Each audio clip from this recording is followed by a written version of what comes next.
You know what, guys? I'll tell you something. The holidays kind of bum me out.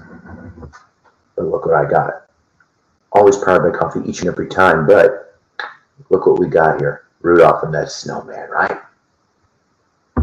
I love all those cartoons. No matter how old and sappy some of them got. They were really made good back then, you know. 50s, 60s, 70s, early 80s. That stuff was real good. So I know it is the night before Thanksgiving, so I do really expect a lot of people here. I understand that completely. It's just that, well, you know what? Tomorrow everybody's going to be busy. They're gonna, you know, I'll be filling my face, just like probably some of you guys will be doing too. Some of you guys will be watching football games. If I remember correctly, there's 3 of them tomorrow. I hope the Lions beat the Packers. That much I'll tell you. I don't care about the rest. See, I'm a disgruntled Bears fan because our team sucks this year. So anybody that can beat up the Packers is, hell, thank you. You know, I got this, believe it or not, as a gift. God, I can't. Was it my late wife Jess? It was either my late wife Jess or one of my kids. I can't remember. How you doing, Dave? So, you know, I mean, the thing is, I thought I'd come on here at least for a little while and go off. And as you can see, the video is titled "Giving Thanks ... to You." And Dave, you're part of that you, because basically, I have been here, and I've had this channel for almost 13 years. I've pretty much I've been doing live streams for close to 3 years now. I've seen a lot, I've heard a lot, and you know, I've done a lot, been crazy on here. This is my way to vent. This is my therapy, my weekly therapy, if you will, to be able to come out on here and be able to be me. I'm not saying that I couldn't be me elsewhere, but I feel freer. You understand what I'm saying? At least for now, until YouTube takes us away or something. But, you know, the holidays, I wish I could get behind them, okay? It's probably my fault, you know. I'm beginning to think I might have seasonal depression. I did not even know that was in existence until actually recently. A dear friend of mine brought that up. So, you know, and so I'm trying to plug through. You know, I'm not going to get all sappy and maudlin and melancholy about it. It's just I'm going to get through it. That's all there is to it. It's the only thing I can do. But, you know, so here's the thing. You know, I like, you know, Thanksgiving, like I said, is tomorrow. And so I want to give thanks where thanks is due. All right. So let's see. We're going to go off and we're going to thank God, of course. Whether you believe him or not, that's your thing. But what I'm saying for me is I thank God basically for my existence, if you will. He didn't have to make me. My family, my friends, my second family. You guys are my second family, believe it or not, out here. And I know a lot of you are strangers, but some of you aren't. You know, we're starting to get to know each other here, and that's great. I have no problems doing that. So thankful to God, thankful, you know, for me, my family, my friends, my YouTube audience, my second family here. Being able to continue to have a job, back from being healed from, you know, that knee surgery. You know what? Thank you, seriously. And you know what? I'm going to tell you something. I thank you too, seriously, and you know why, okay? You went above and beyond. That's all I'm going to say right now. You know what I'm talking about. I'm not going to forget that. I won't. I don't. I know my memory is shit sometimes, guys, but it'll at least be stored in here. Yeah, I know that's sappy, but you know. So the thing is I'm a little more concerned about some of my other friends right now. Currently, I have Let's see. I've got a friend. I'm not going to mention names, though, unfortunately. I won't do that. They don't watch the show anyway. I've got a friend of mine, though, that got put into the hospital today, and she has a brain aneurysm. I'm kind of an idiot here, so you're going to have to bear with me. Millimeters is smaller than centimeters, right? I think it is. So it's like a 9 millimeter aneurysm. They discovered it.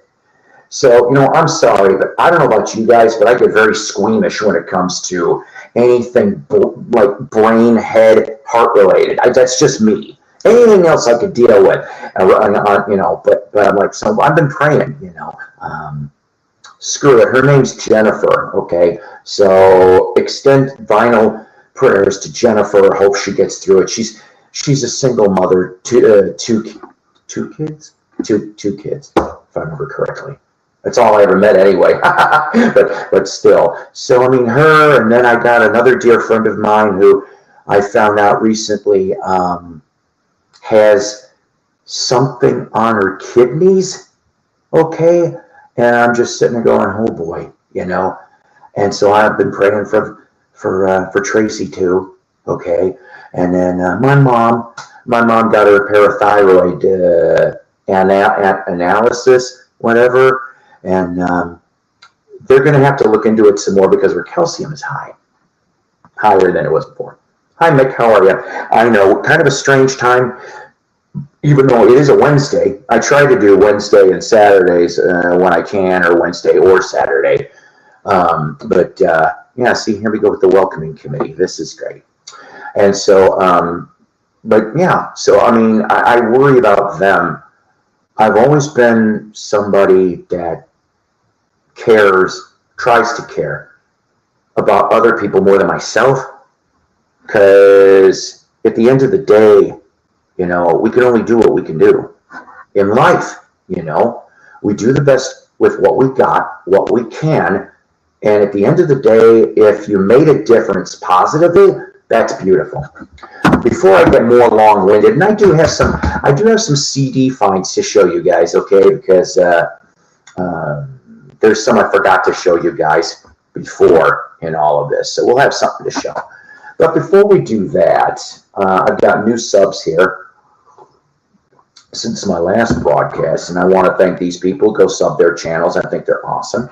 So we got Dave Sweeney and James Durham and Dean A, Music Lover, Al Steck, S-T-E-C-H, Adam Stabelli, and Beetle Babe. Beetle Babe just subbed today. I was on Mayo's stream briefly, and so was she. So I thank Jen for being there and subbing to me, and I subbed to her back too. So that's what we do here in the VC, right? Right. So, okay. What are you guys going to be doing tomorrow? Are you going to be celebrating Thanksgiving? Do you got to work? And I mean, considering that I normally work for Mr. Walmart, we're closed for the fourth year in a row on Thanksgiving. And I get to go to, it was supposed to be 2 Thanksgivings, believe it or not. Yeah, Psycho's going to get probably a little fatter than he was when he woke up in the morning tomorrow. but needless to say, I'll burn it all off. But it's probably going to turn into a small, around noonish, it's going to be like coffee and a little bit of pie, because they decided not to have Thanksgiving due to there was some family schedule mix-ups. So we're going to do that, and then we're going to have, I'm going to have Thanksgiving around the middle of the afternoon with a dear friend of mine and their family. So that's all pretty good to me, I think. I don't quite know exactly who else is broadcasting on tonight, but whatever, I've realized something since being on here for like almost the last 3 years. When I started doing these broadcasts 3 years ago, there wasn't as many channels doing them.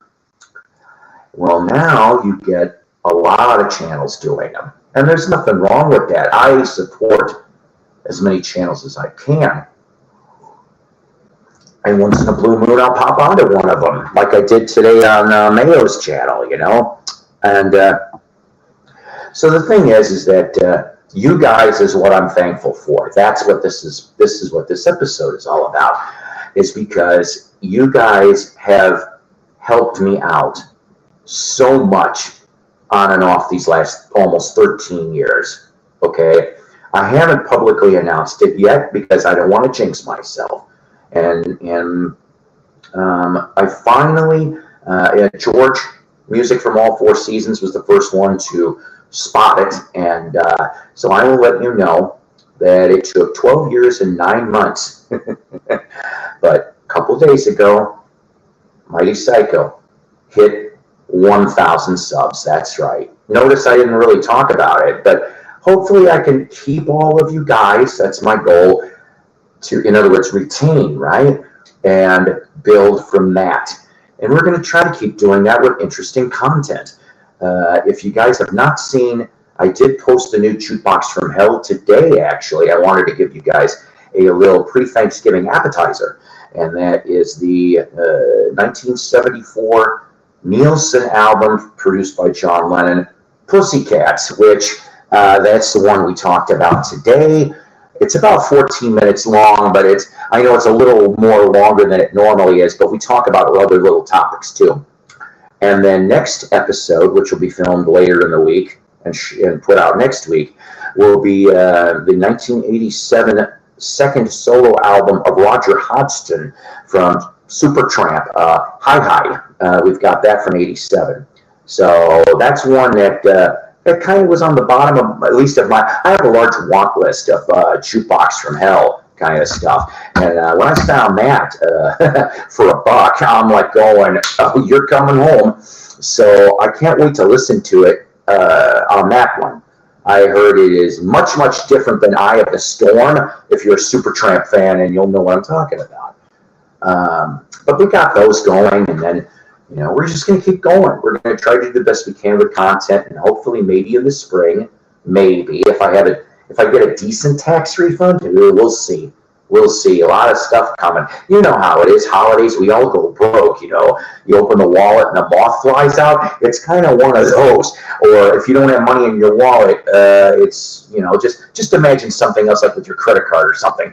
They go, that's, but the point is that it's a rough time. It's a rough time of year, no matter what it's all about, you know.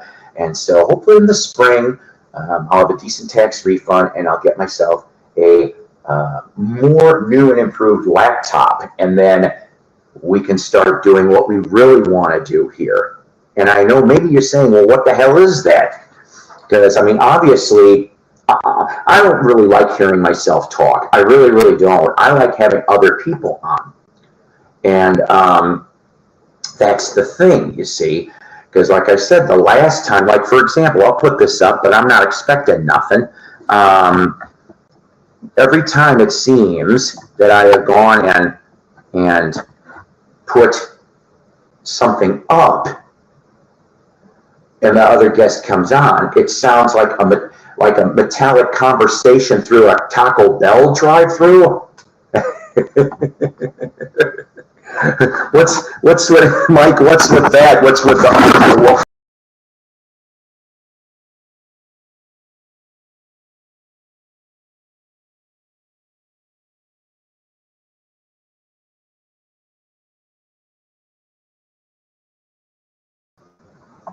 Sorry, kids, I touched the wrong button. These fat fingers, they just really get me. You should see this tablet thing. So that's like where I want to go share something, I accidentally hit leave studio. Shame on me. Where did we go?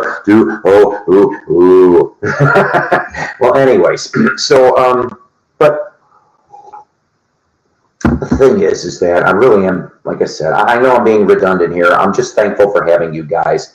Like I said, you guys have been my second family, especially since I've been doing these live streams for the last 3 years almost. Even before then, when I was doing just the straight to video, or, you know, shoot them and then upload, I had a lot of different people support me over the years, and vice versa too. And it's a nice feeling at the end of the day. It's nice to know that when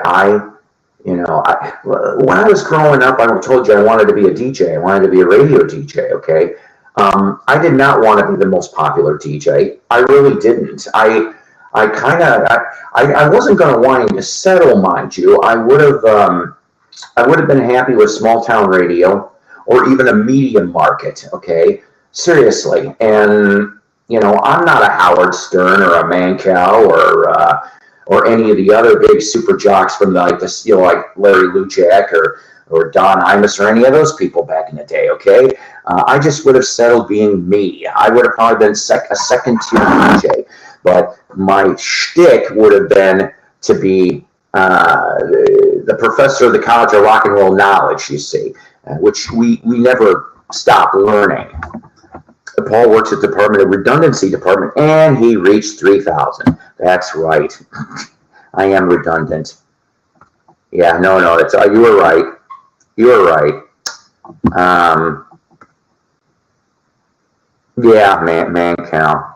You know what's really funny, and this is the truth here. Mancow was born the same birthday month as me, so he's the same age as me. He actually, so here's the thing. We both started out studying for the ministry. Seriously, I did and he did. And then, you know what, Victor? I like mentioning those two. Maybe in the next broadcast, I'll pull out some signed vinyl and we'll talk, or CDs, and we'll talk stories on that too. But you see, it's funny. So Mancow gets away from the ministry, veers off to be this morning shock jock, if you will. Yeah, Mancow was very popular in Chicagoland, okay? I think he lives in Kansas City, or at least that's where he started from. And so here I am, tried to study to be a minister in 1985. Most people don't know that. I studied to be a Lutheran minister. And lots of different things came along and kind of veered me off course. And one of the things that I wanted to do was be a radio DJ, which I know doesn't make a lot of money. You don't do it for the money, okay? If you're going to be a radio disc jockey, and radio, unfortunately, is dying anyway, which is sad. I don't want it to die, okay? But you never make a lot of money in that stuff. You get fired a lot. Even if you're really good, you get fired a lot. And, it's a risky, it's stressful. But at the end of the day, you entertained your audience. You hopefully played the music that people wanted to hear, not what the corporation wants to push on you, you see. Well, you know what? I'm going to tell you the truth, okay? I did end up getting a college degree, but it wasn't back in 1985. And you're right, I did flunk out. I went to Concordia College in Oak Park River Forest, Illinois. I liked some of my courses. What was really funny was, for a theology guy, I was a history major, psych minor was what I was.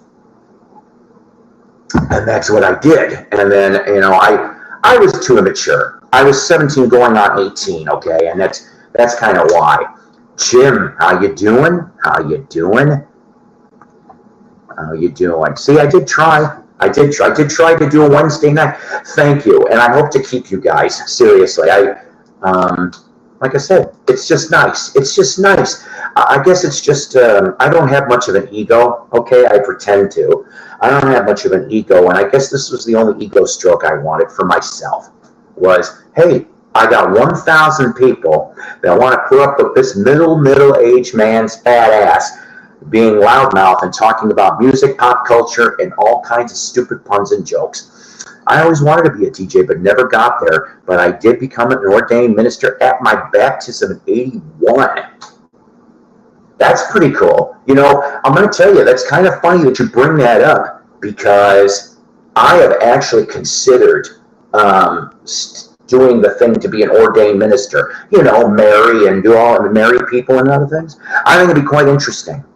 Yeah, I wanted to go, if WKRP existed, I would have loved to have been on that damn station, especially with all those dysfunctional, funny people. No, actually, most of my Chicago DJing was for WCRX 88.1 FM Chicago. That's what I did, my Chicago stuff. And then I ended up on and off for about 5 years. I did commercial announcing mixed with relief shifts, very, very rare on that though, for a AM station. It was called AM 1600 WMCW, Harvard, Illinois, excuse me. See, I almost said Chicago, which is a border town between Illinois and Wisconsin. I always thought you were one of the nicer people. Well, you know what? I try, okay?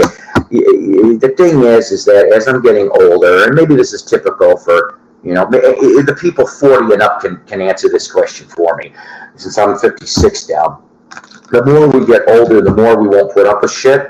And so our real selves come out. And I love being nice, okay? I've been trying to be like that since I was a kid. Not because I wanted people to like me. It's just it was the right thing to do. At least I thought so. As God is my witness, I thought turkeys could fly. I love that damn episode.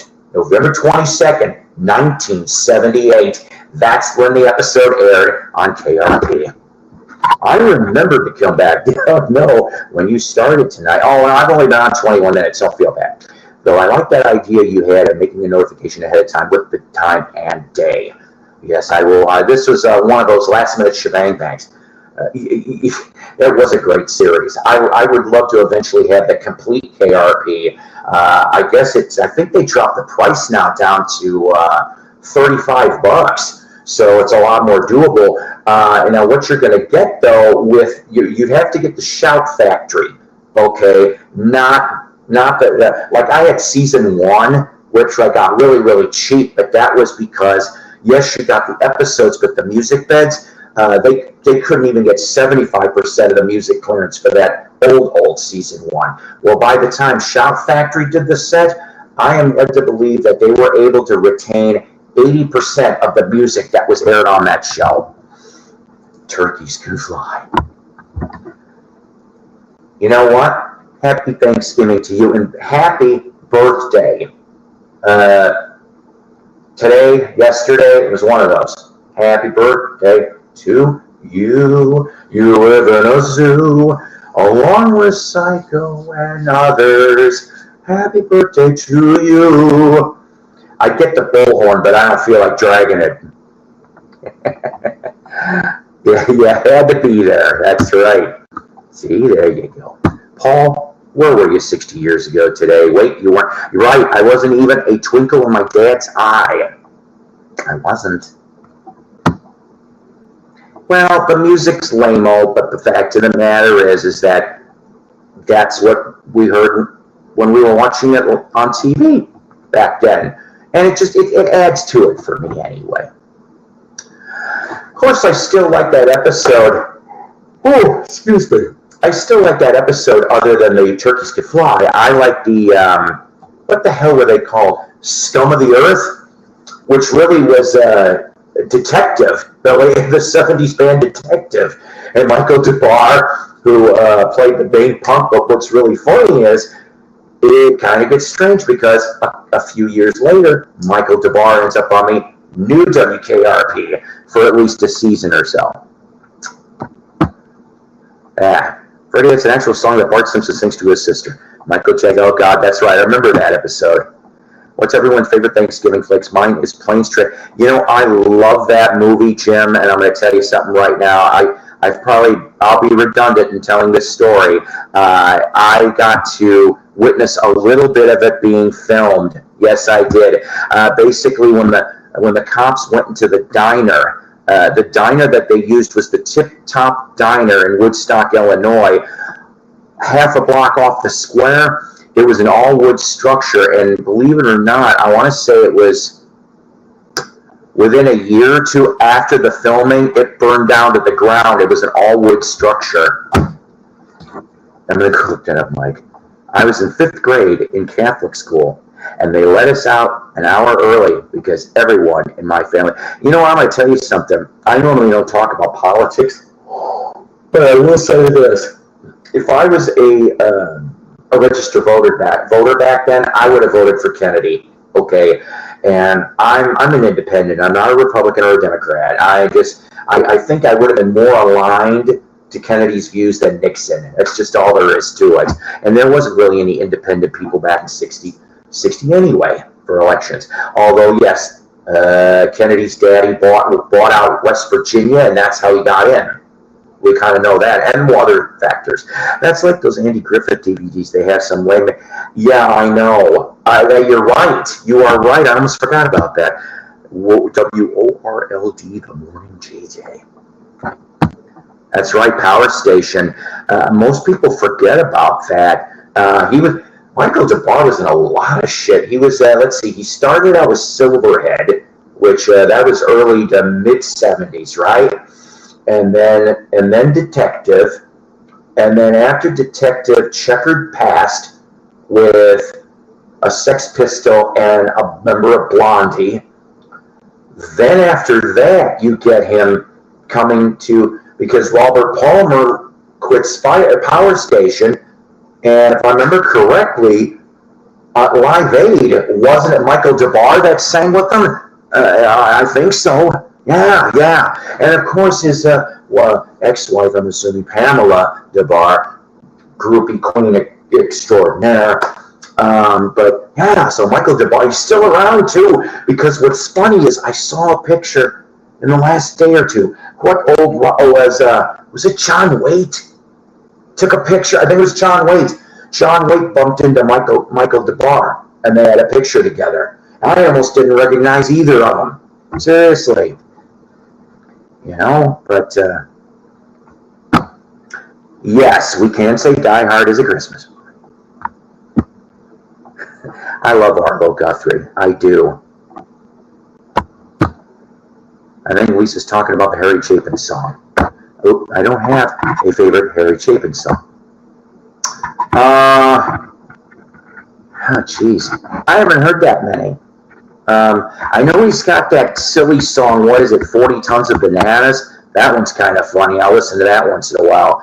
But I want to get a hold of the album, the 1977 album from Harry Chapin, Living Room Suite. The Cowsills sing backgrounds on that record. So, Harry Chapin and the Cowsills? It's true. I've never come across it. I've come across Harry Chapin records in the Buck Bin, but I haven't found that one yet. Of course, now that I'm looking for it, it'll probably take me years to find it. My new favorite Thanksgiving movie is the horror flick that I know. Okay, so you got to see it? So was it really good? Because I'll tell you something. I remember how all that got started. Because I went to the movie theater with my bestie Kathy and my other bestie Scott, and we saw Grindhouse, and I'm telling you, I loved it. That whole the Planet Terror going into what the hell was the one with Kurt Russell? Where he's like killing the people with his car, Death Proof. So I love that whole stuff. But the commercials in between with the fake trailers, I was laughing so loud I almost peed my pants. But the Thanksgiving one, I love it. Where he's like, here it's a Plymouth. And you see, it's like that deep voice. There's a killer out there. And then you go to the parade, and then he's like, whack, takes the turkey off.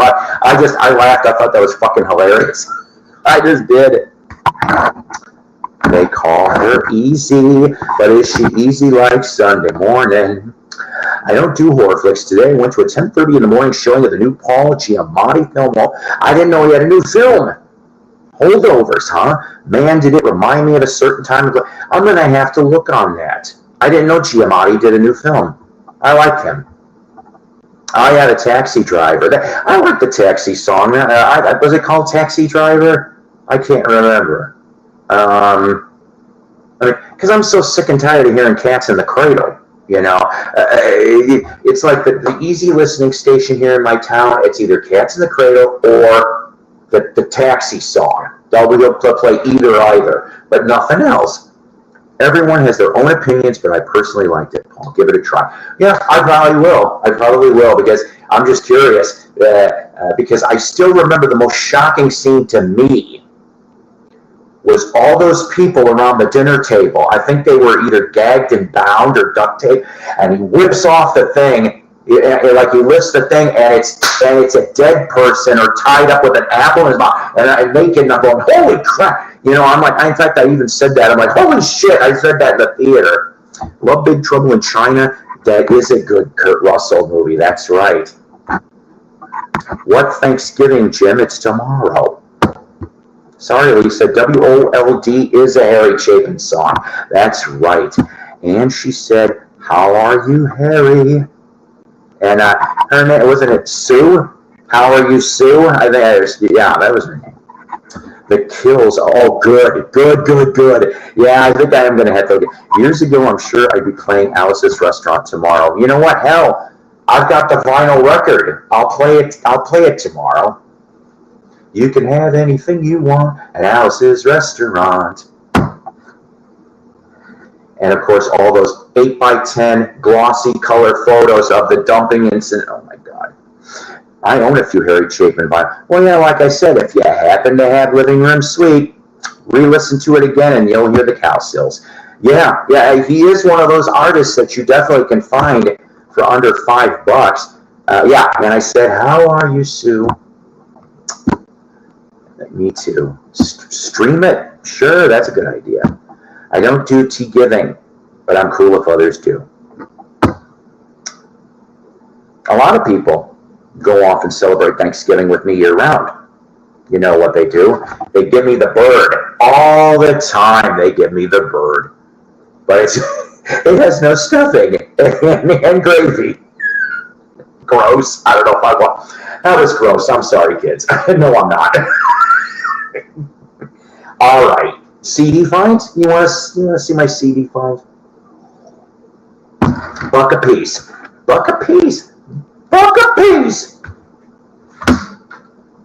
Sorry for the glare. 50s, I found 50s. Coaster's greatest hits. Oh, yeah. You know what I'm talking about. Charlie Brown. Along Came Jones. Under the boardwalk.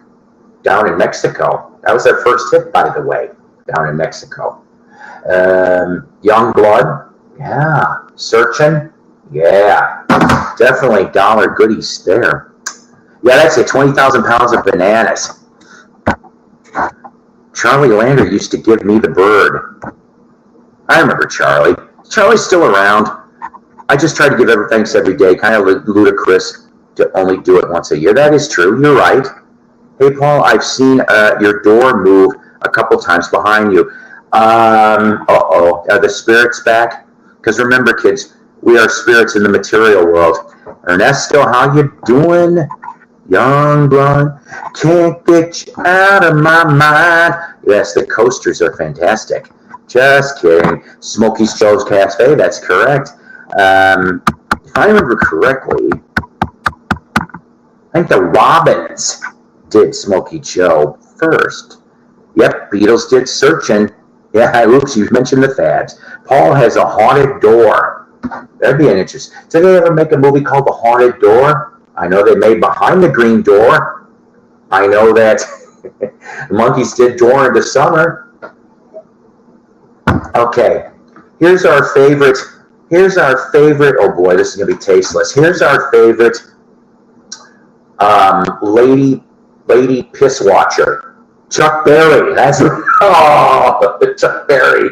Yeah, 1984, The Great 28. And you know what? These damn songs are really good. The Great 28. I mean, let's see though. Here's where I'm curious. We discussed this in the last episode.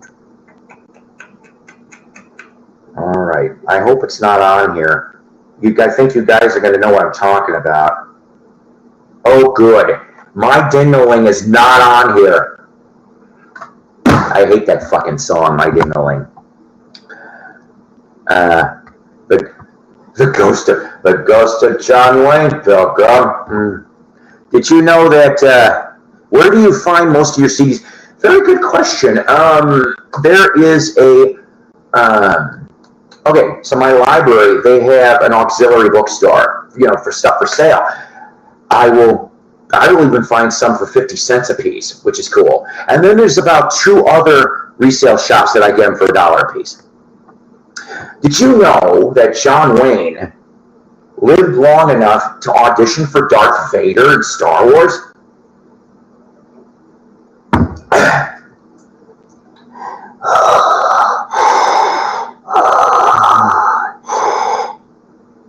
All right there, Pilgrim. We're gonna get the rebels. We're gonna go blow up Alderaan. And then we'll take them all out and circle the starship wagons. Yeah, I know, that was horrible. Yeah, see, yeah, great CD. What? Animated cartoon did a takeoff of Twilight Zone called Be Something Door? Oh, I don't know. I do remember, though, watching, when I was a kid in the 70s, WBBM Channel 2 Chicago would play it on Sunday mornings. It was the only cartoon, and it really wasn't exactly a cartoon, it was a kid's show, called The Magic Door, which it was a Jewish cartoon. It was made by the Jewish League. And so I still remember, it's like, come open the magic door with me, with your pure imagination. Da, da, da, da, da. Yeah, dang, I hate that damn song. And for that, that's insulting. That was his only number one. There was 28 other possibilities, but no, fucking Dingling ends up being the. Love me some Taylor. Futurama. I love Futurama. I do love Futurama. I just finished watching Cadillac.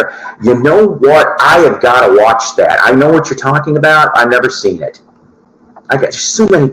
I've seen Empire Records. I've seen High Fidelity. I've seen, John Cusack will be here a week from next week, but not for High Fidelity. He'll be here for 16 Candles. He's gonna do a Q&A and then show it.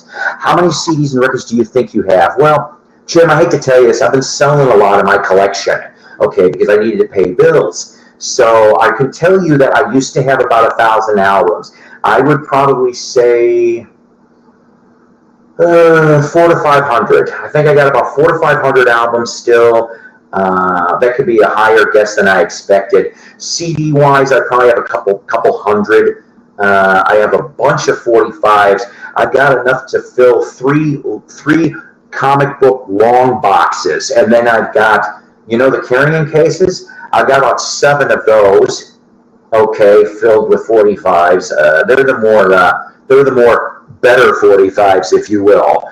So I have a shit ton of 45s. You guys saw my last broadcast. If they're cheap, like 50 cents a piece, or I've got them for 10 cents, 25 cents, and it's something I never heard, I will roll the dice and take a gamble, and it usually pays off.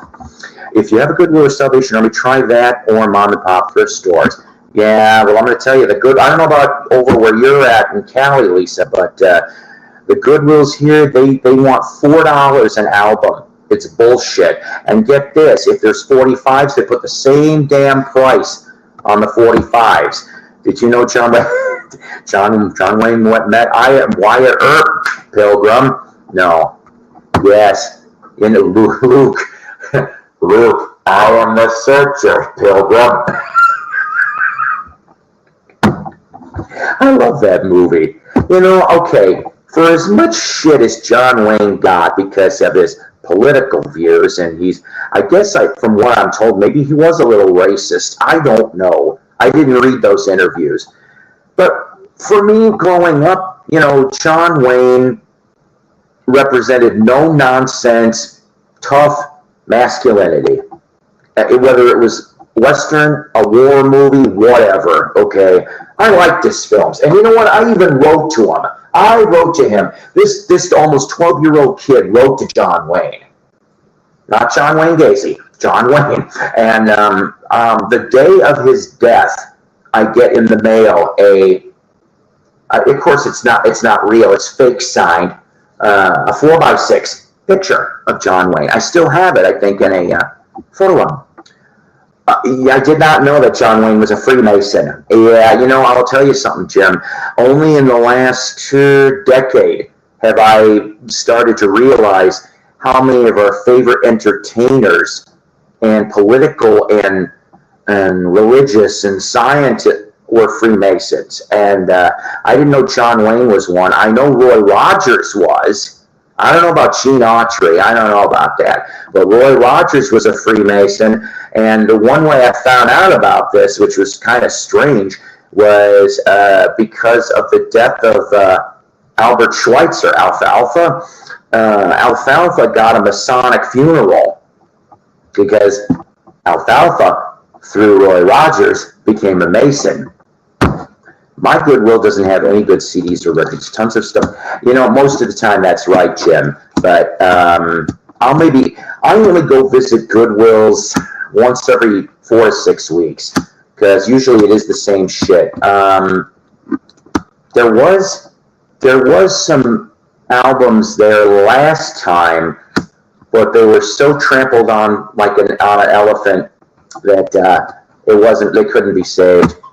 It's about Chess Records with Muddy Waters, Howlin' Wolf, Little Walter, and Etta James. You are so right. I showed in the last episode the Chess, the 4 CD. I don't have the box for the box set. I found the CDs individually. I wish I could find the box set, but there's some really good cuts, and at least at that time there was some unreleased, and I love that stuff. You know, it's harder probably to find other. Have you seen Strange Fruit? I know what that's about, but no, I have not. I want to. Let's see here. Sorry. Boy, I'm really behind. I remember the comic book long. Yeah, that's what I'm talking about. Yeah, shit. Yeah, but I have 3 long boxes full of 45s just stacked. Yeah, Buddy died, literally one of the last standing. God, when he goes, you know, one of my buddies from high school, his name's Frank Blinkle, but he calls himself Frank Bang. And Frank was Buddy's guitar player for 5 years. Seriously. If you live in Florida, Frank does too. So if you've heard of Frank Bang, he goes up and down the coast of Florida. Sometimes he'll come back up to Illinois and do some shows. But that's pretty much, it's like Illinois and Florida are his big things. So if you live in Florida and you find out Frank Bang's coming to your town, go see him, because he's got a strange-looking guitar, but he knows how to kick ass, and he has met a lot of blues legends over the years, too, and worked with some, too. It's $3 for CDs now, at the Goodwill anyway, but like I said, these other places I can pick them up for $1.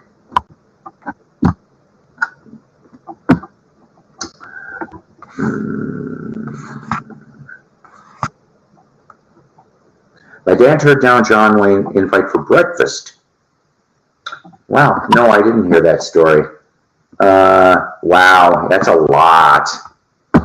You know, I'll tell you this much though, Mike, so but before I go off this, that I used to collect comic books. I collected them for 20 years, okay? And a lot of my valuable issues got stolen in the 80s. Seriously, like in the mid to late 80s. A guy who I thought was my friend was holding on to some of my stuff because I walked away from home. I didn't run away. I was 18. I walked away because I had a difficult time then. And he went and turned around and ran and left before I could get my damn music. He knew what he took. He damn well knew what he took. If you're a Marvel guy, here's a little hint. I had half of the Steve Ditko Spider-Mans. That would be the first 38 issues of Amazing Spider-Man. I had half of those issues. The lowest number I had was issue 8. Okay, so between 8 and 38, I had half of those. And he grabbed those up along with some low number Avengers, Daredevil. Oh, I was pissed. You didn't write a letter to a serial killer? No. You know, but like I said previously, a lady friend of mine who I had occasional relations with went out on a blind date once with John Wayne Gacy in the 70s. She said he was creepy and he had BO back then because he was a coworker. If you keep saying Freemason, Mike, oh God, no. No, we don't want Mike Love to appear. I never quite understood Freemasons. It's a lodge or a secret society. It's all of them. It is all of them. Whereas, as opposed to, I belong to a cult, the cult of the Blue Oyster, where I don't fear the Reaper. I watch Godzilla movies, and I'm always burning for you. See what I did there? Oh, man. I am so behind here. What the hell? Shame on me. It's definitely a cult. One of your people in chat here tonight is also a Freemason. I'm not knocking anybody. I'm just saying they're Scientologists-like. If you keep saying Freemason, yeah, oh, that's funny. Is it wrong that I half miss Mason? I hope he's doing all right.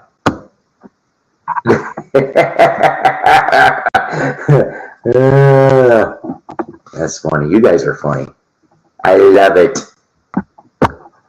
Freemasons believe their ancestors built the pyramid. Yeah, I thought I maybe read something about that. Those pyramids were something else, aren't they? I still don't know. Oh, no. Oh, that'd be horrible. Wouldn't that be horrible? I know. I don't understand how Mason thought 15 Big Ones was a good album. There's only one song I liked off of it, and the Beatles version was better, and it was rock and roll music. It was just a little different. Except for Jerry Stiller. He was great. I steal lines. Oh, excuse me. Mwahaha, you don't own them, Fox. Lisa is the Carlos Mencia of the vinyl community.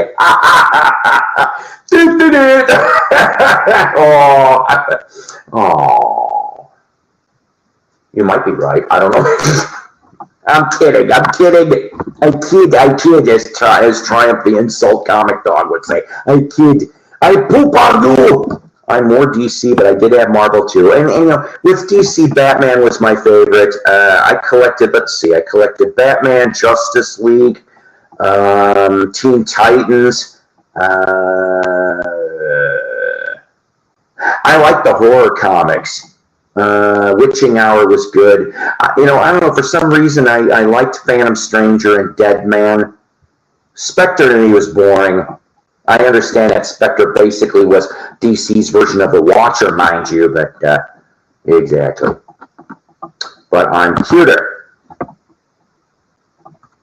That's true. So Carlos, deal with it. I was talking to a good friend who is also a family man, and we were talking about comics. Now, supposedly, Superman, oh God, come on, seriously? Oh boy, that's the reason why, okay, it's not just that as to why I don't read comics anymore, okay? Look, I understand the comic book companies have to reinvent storylines to get new readers, okay? I get it. I'm an old fart. I read comics from 72 to 92, okay? That's when I remember. And the thing is that I just don't like the way they did it. And it has nothing to do with Superman's son being gay or whatever have you. It's just they really screwed up with the timelines on a lot of it, like the Marvel movies have done it. And I'm like, I think that's the reason why I'm not one of these ones that rush into wanting to see a Marvel movie. Now, saying that though, the rumor is Secret Wars might be getting made starting next year. It's not official, but Tobey Maguire would be back as Spider-Man and Hugh Jackman as Wolverine. Yes, so you have him. Good. That's good. Next time, say hello to him for me. He's still at that grocery store, huh? Oh, look at you. Hi. Hello there, Andrew. Good to see ya. Freemasons like John Stamos as a drummer. Oh, boy. And Greek yogurt commercials. Andrew, just in time, everyone is bashing Freemasons. Enough, Lisa. I draw the line at Johnson. Oh, see, he was all right until you brought up John Stamos. There's got to be a line fucking drawn in the sand. But let's face it. If it wasn't for Dave Coulier, Alanis Morissette wouldn't have gotten some of her best material. because they were boyfriend girlfriend for a while, and he went and cheated on her, and oh boy, I'm told half of Bitter Pill is about him. Oh, I guess everyone's standards were low back then. Him and his hey rookie imitation. I'm going, ah, God. They still have it. Yeah, because John Cowsill is no longer in the band. He got released last year. He's not on the tour, and he's not with the Cowsills either. He's just doing it. He's doing whatever the hell he wants to do. Yep, that's right.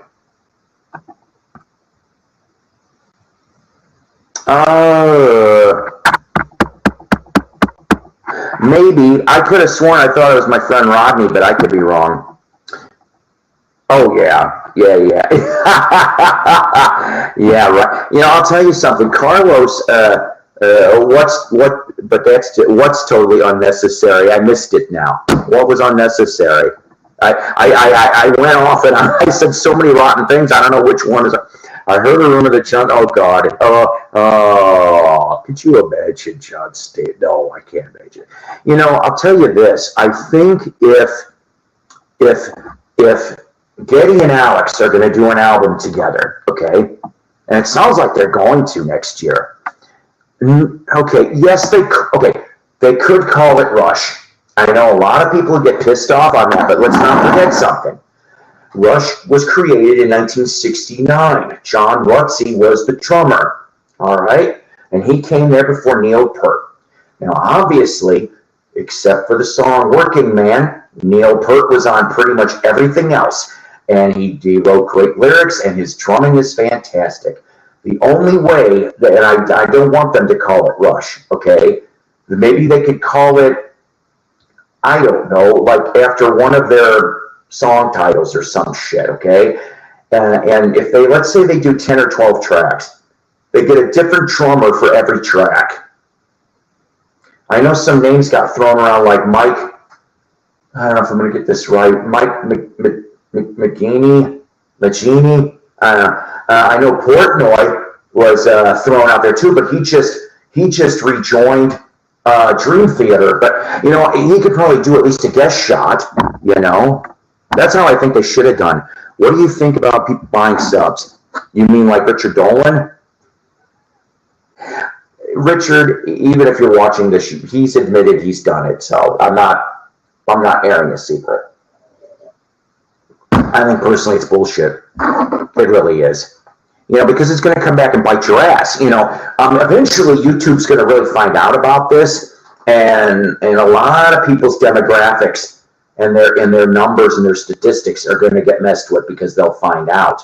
You know how they did like with Twitter with the robot feeds and shit? They'll find out about it through YouTube. They will. It just might take them a little while. That's all.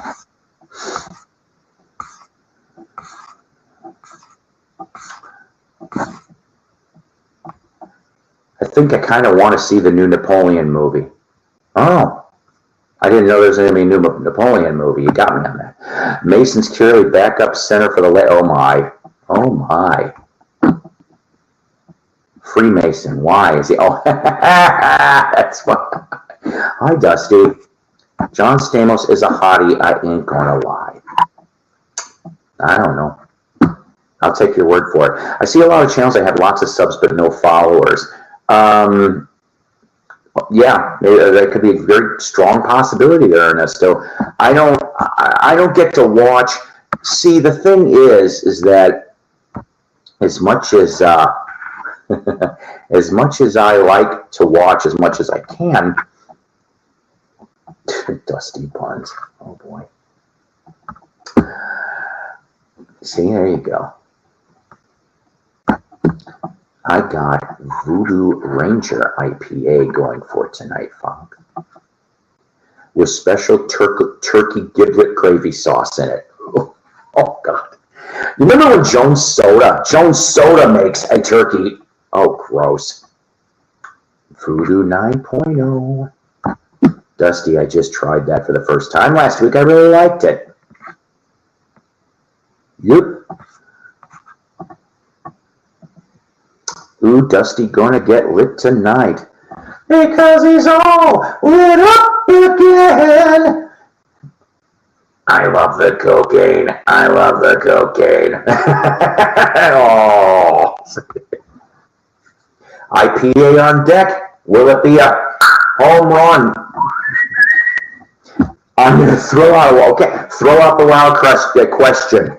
Throw out the wild question, Andrew.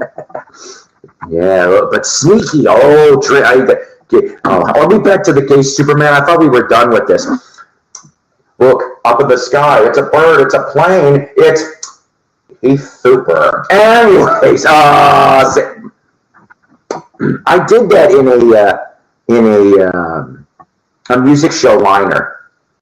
Instead of every time Superman was mentioned, it was the radio show that I was involved in, and then it was the last couple seconds as the theme. It's still the real theme for Superman, but as it's ending, you hear this guy like he's supposed to be one of the guys watching. He goes, "Oh, he fell super," and that's how it ends. I don't know if I'd get away with that, but I think because it's at the end of something, I'd be able to get away with it.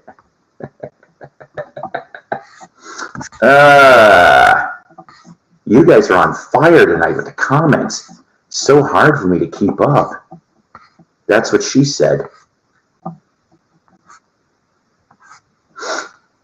Okay, where am I at here? Oh, here we go. Oh, there you go. Tiki Fusion 10.0. I heard John Stamos is going to fight. Oh boy. You know what? I'll tell you something. That robot chicken bit, when Mr. T goes to look for the Foo Fighters, and he goes off, and he's like, "Hey, are you the Foo Fighters?" They're like, "Yeah." He goes, "Let's go fight some Foos," and they all go beat the shit out of people. Go, Andrew. Go, Andrew. A friend and I shot about 8 games of pool, and after he bought me one of those. I like pool. I am the king of slop shot. That's what I am in pool. If John Stamos joins Rush, they will have to change the name to Rush to the Exits. And it will not be through exit stage left. See what I did there? Oh, shit, okay.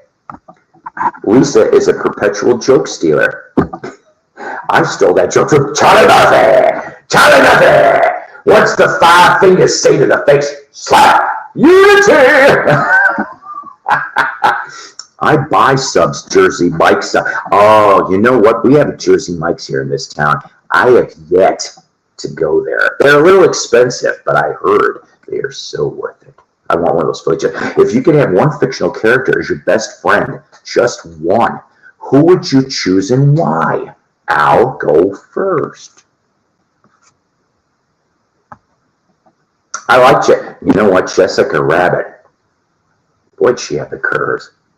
Please, Eddie. Of course, I heard she does a great game. She does a great game of patty cake. She can patty my cakes. Oh yes. Oh, I can't believe I said that. Really? So wait a minute, Joaquin Phoenix. So did he? I wonder if he filmed that before Joker 2 or after Joker 2, because I know that he was working on that. Buying subs is just stroking your own ego. Stroke me, stroke me, stroke.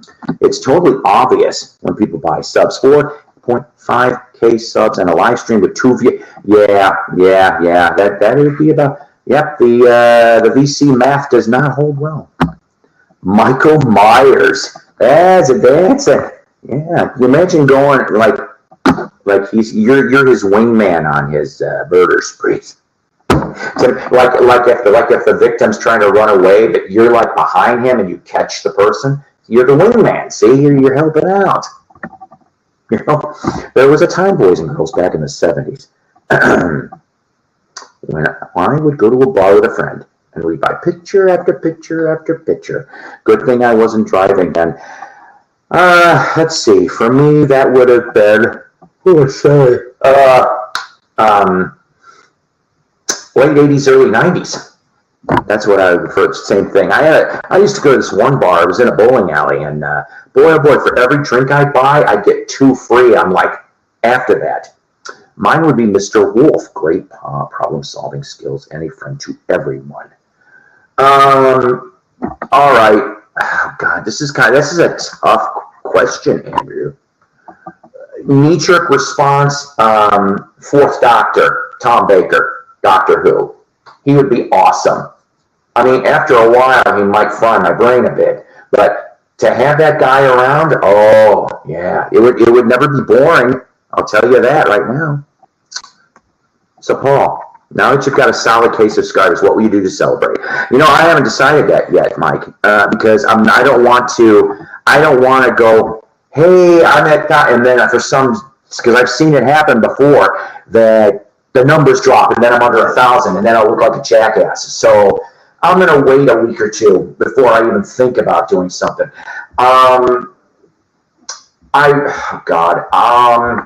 Maybe a contest, maybe, but due to my financial things right now, it's not going to be during the holidays. It'll probably be, we'll say, after the first of the year.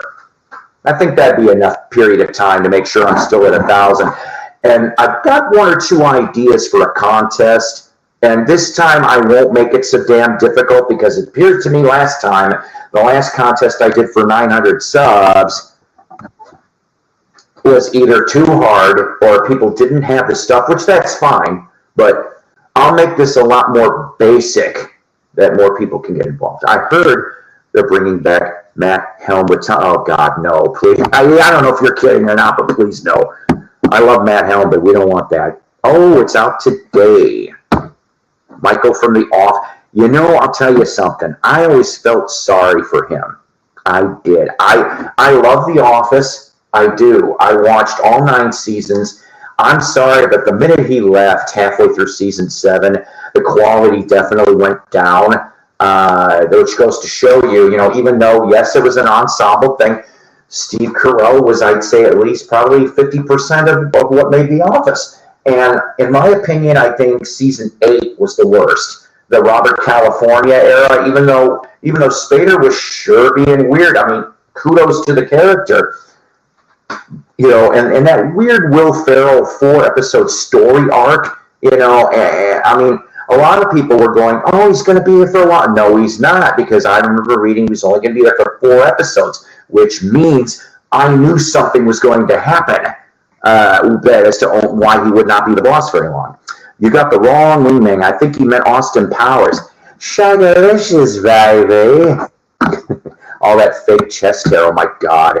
Mr. Wolf, Pulp Fiction. Nice. Mr. Pink.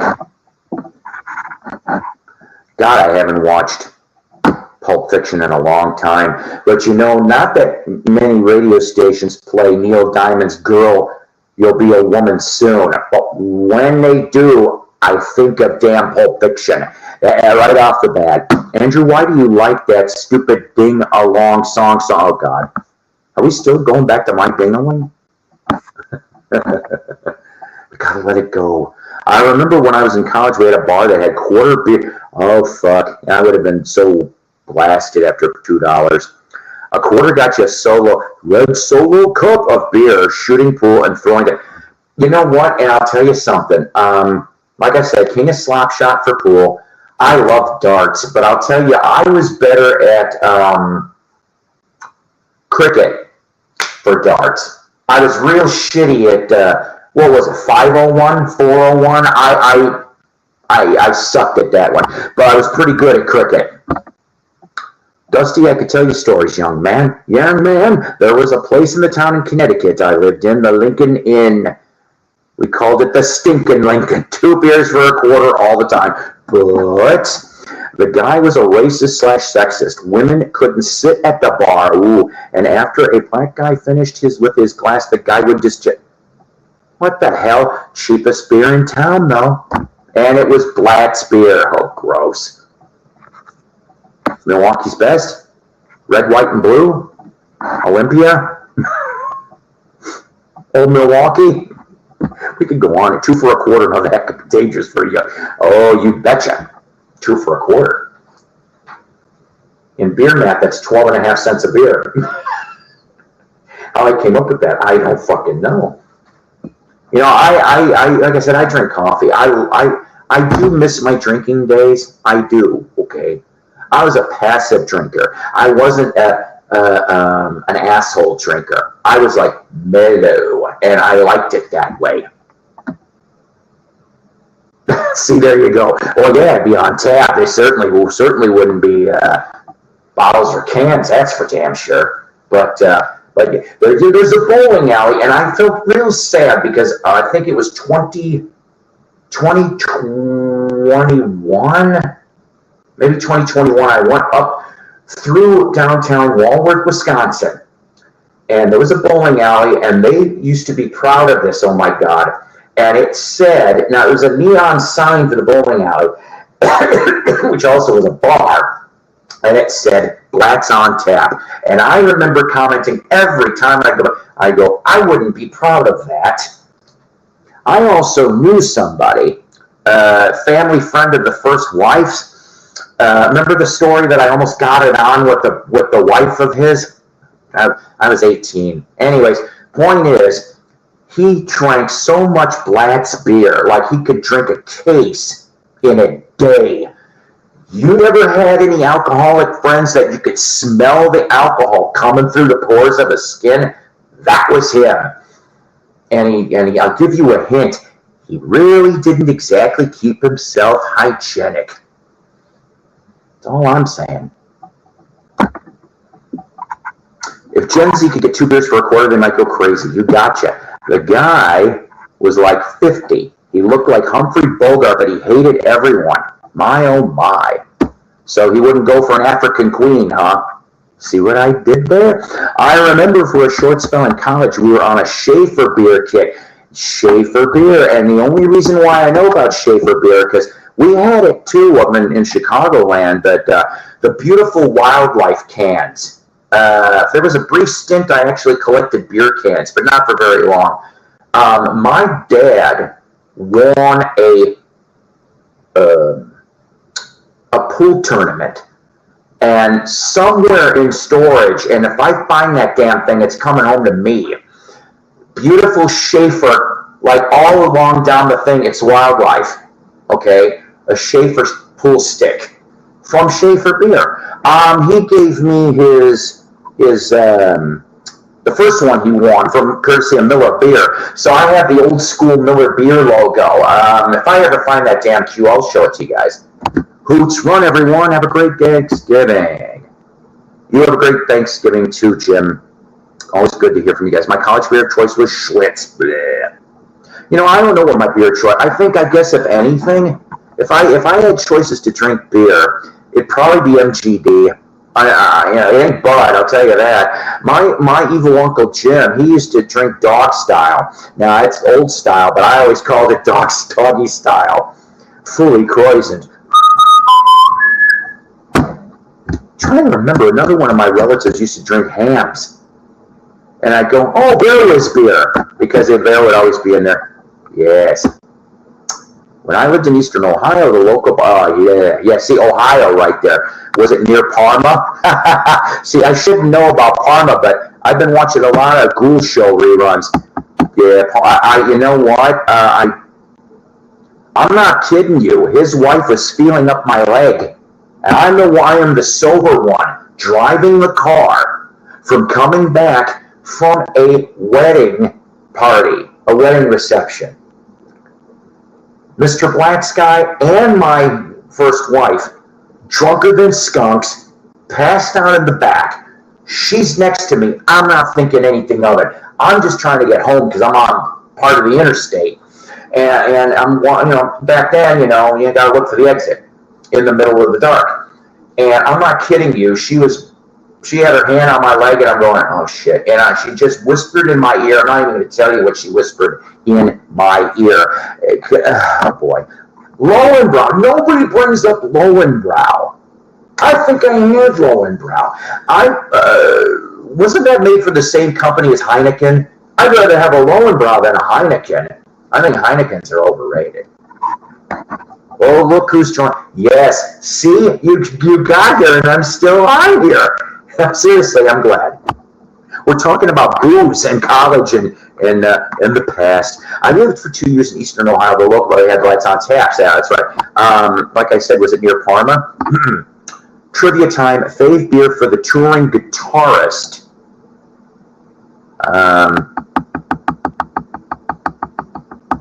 Michelob. Am I right? Because didn't Eric Clapton do like a commercial and so did Genesis? We have hams here. Oh, that 24 cans for 17. Oh my God, $17 for a case of. See, this goes to show you how long it's been since I bought beer. 1988 was when I turned 21, and I could get the cheap ass shit for about $2.99, $3.99 a case. Yeah, it wasn't great. It wasn't great beer. Oh no, Fox Guy, when you said Lowenbrow, I just threw up in my mouth a little. Horrible. Went to an AC/DC show. AC/DC! And drank Lowenbrow. You should not get that hungover at 22. Well, you know, when AC/DC says have a drink on me, you will have it. It was maybe 90 minutes from Cleveland, home of the Indians. Why do sports teams have to be PC? There'll always be the Cleveland Indians, Atlanta Braves, all that other stuff, Chicago Blackhawks. Washington should have never gave in. Washington Commanders. What a puss name. Now, remember Hood-A? Hood-A. That was a Cleveland beer. Yeah, like I said, I started watching a lot of Ghoul Show reruns, which he was big in the 70s and early 80s. And he'd make fun of Parma. Because Goulardi used to do the same thing in the 60s in Cleveland. And I don't know, I think Ghoul was something else. Twang that magic, twang a little froggy, and then he'd fucking blow up the frog with a firecracker. He'd blow up anything with a firecracker, Ghoul would. And then, of course, the Cheese Whiz and the, oh, what the hell else, and the Oviday, all this little lingo talk. I don't mind it. I think I would have liked to, you know, if I didn't have Sven Gulli, the Ghoul probably would have been my go-to. Yeah, today gonna beat them Bengals. That was the tagline. The Bengals. No, the beer to this day includes something a guitarist can actually use. Oh, I know the beer bottle, right? The beer bottle to do the slide stuff. Doing the icky shuffle. It comes in 4-pack. I just paid almost $30 for a 15-pack of IPAs. Well, yeah, but I hate to say it's because it's IPAs. They love to charge it up the ass. But then again, you know, smaller batches. You know, Lowenbrow used to have the puzzles under the.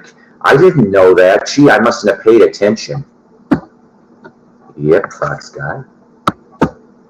Now they Cleveland teams call themselves the Warriors. Oh, man. Oop, shit. Hey, Fred. Fox Guy, are you in Cincy? Dusty Buns. Woo! But there was the great NFL rivalry where I lived in Ohio. Steelers, Browns. And you know what? I probably would have leaned towards the Steelers. I'm not going to lie. I mean, I know the Browns had a couple good people, but I would have probably been Steelers all the way if that was my two choices. I lived right in the middle, he says. The young crowd is all about those twisted. You know what? They can shove those White Claws up their ass. I don't understand. Somebody gave me one of those once, and I had like 2 sips and spit the shit out. I go, what is this frou-frou bullshit? That's what I said. My Powered by Coffee each and every time. I don't go to Starbucks and have some frou-frou soy milk frappe, put some extra fucking whipped cream, put the chocolate drizzle, go jizz about 1 ounce on it. I don't want any of that stuff on my coffee, especially the jizz. But the point is, I just want it black and strong like I love my never mind. Anyways, okay, the answer is Grolsch. Oh, Grolsch, the one with the weird top. Like, the stopper top. I like the Grolsch beer. I remember that shit. Yeah. My dad used to get Grolsch. Because I remember those things. Yeah, the red protective rubber. Yeah. Oh, see, now I didn't know that, though. That's pretty sneaky. I didn't know that, but I remember Grolsch now. Wow. See? Geez, the things like Rhode Island. I just had some Grolsch a few weeks ago. Man, I forgot how good it tasted. God, guys, now you want me to wait go and get some Grolsch. Should I go get some Grolsch? You know what? Maybe I'll get some Grolsch and I will save it for Christmas Eve. I'll just get if I don't know how many they come in. I'll just get the smallest amount and I'll have a beer. And hell, maybe I'll do a Christmas Eve night broadcast and I'll have a little drinky poo. I haven't touched any booze in about 2 years. Okay. Hi neighbor, have a Gansett. We had White Claws back in my day too. It was called Bartles. Oh Jesus! All right, you ain't kidding about the Bartles and James. Or if we want to go into Ringo territory, Sun Country wine coolers. When he used to do the ads before he got sober. So yeah, Bartles and James. I remember those commercials. We bought them for the ladies. That's true too. Yeah, frou-frou. I said frou-frou. Yeah, we used to call it dos okies. Oh, God. Yeah, Grolsch. God, now I'm going to have to go get some. Seriously. Paul, we don't want you to fall. No. I'm not an alcoholic. I just decided that I just didn't have any for about 2 years. Grolsch makes me feel like I want an enema. Ooh. Maybe some people, Daniel, maybe some people out there in the world, they have, because I've heard of coffee enemas. Maybe they have Grolsch enemas too. I don't know. Who am I to judge? Bartles and James, the booze of the divorced women and soccer moms. But it depends on how hot those divorced women and soccer moms are, you see. I learned my lesson over 20 years ago. That was the only time. No, wait a minute. Yeah, the only time I ever messed with a married woman because I thought they were going to get a divorce. Boy, did I learn my lesson. So, whatever my girlfriend materials have been, they've been single or divorced, not separated because the husband can come back. It's got to be either divorced or single. And each one of them is crazy in its own degree. 4-pack bottles with the metal protectors. Ringo was more fun when he was a... You know what? Yeah, I got to admit, I think you're right. Has anybody ever seen that embarrassing John Davidson show interview? Oh boy, Ringo just gets all over him. Yeah, the Grolsch bottles are a full pint. Yum, yum. Paul, please don't live stream your Grolsch. Oh, no. No.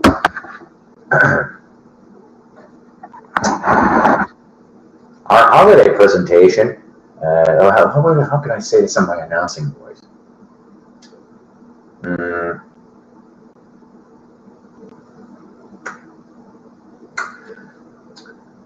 Our regularly scheduled program of 227, followed by What's Happening, will not be seen tonight for our special holiday presentation of How the Grinch Raped and Pillaged Christmas in 3D. I don't think I've had an enema since I was about 6. Prehistoric times. Yes, when they had to get the pterodactyl, they had to open. Never mind. Ringo was great on Larry King. Larry kept mentioning Ringo's age, and he blasted him on how old Larry was. Yeah, I never liked Larry King. I never did. So kudos to Ringo. Yeah, in other words, he was, never mind. I was going to have a joke there.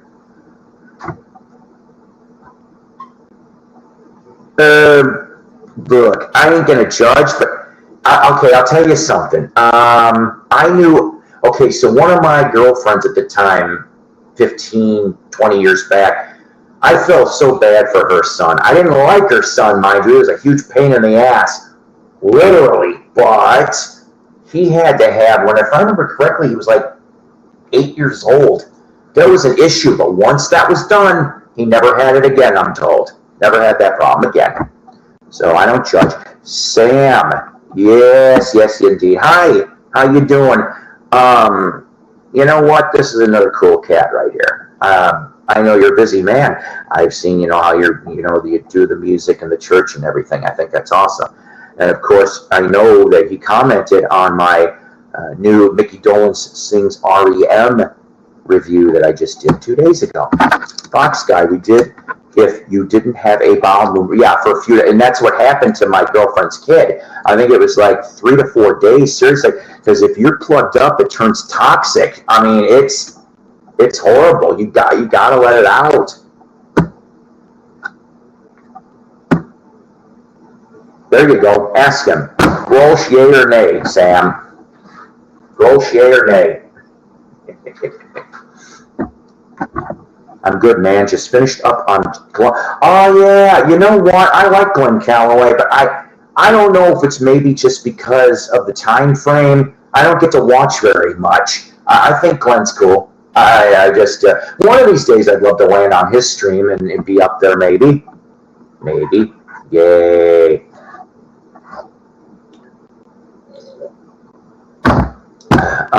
Okay, so what's that? It's a beer, Grolsch beer. Been around for quite a while, actually. Last time I remember, it was pretty tasty. You know what I also, okay, so when I went to college the first time around, remember I flunked out? One of the posters that I had on my door was the St. Pauli's girl. Remember when they used to do that? Yeah, I miss St. Pauli's girl. I think it's made in Holland or something. It's Dutch. He's had a lot of beer tonight. Sam, those red grommets you can use as a strap lock. Remember that, Sam, so you might want to go get some Grolsch. See, here on Psykos Platters, we try to help. Our peanut gallery is very educational. It really is, too. Cannot lie about that. It's a guitarist trick since way back. What is a strap lock? I'm going to get some coffee while you answer the strap lock question. Ooh. Ow, ow, ow.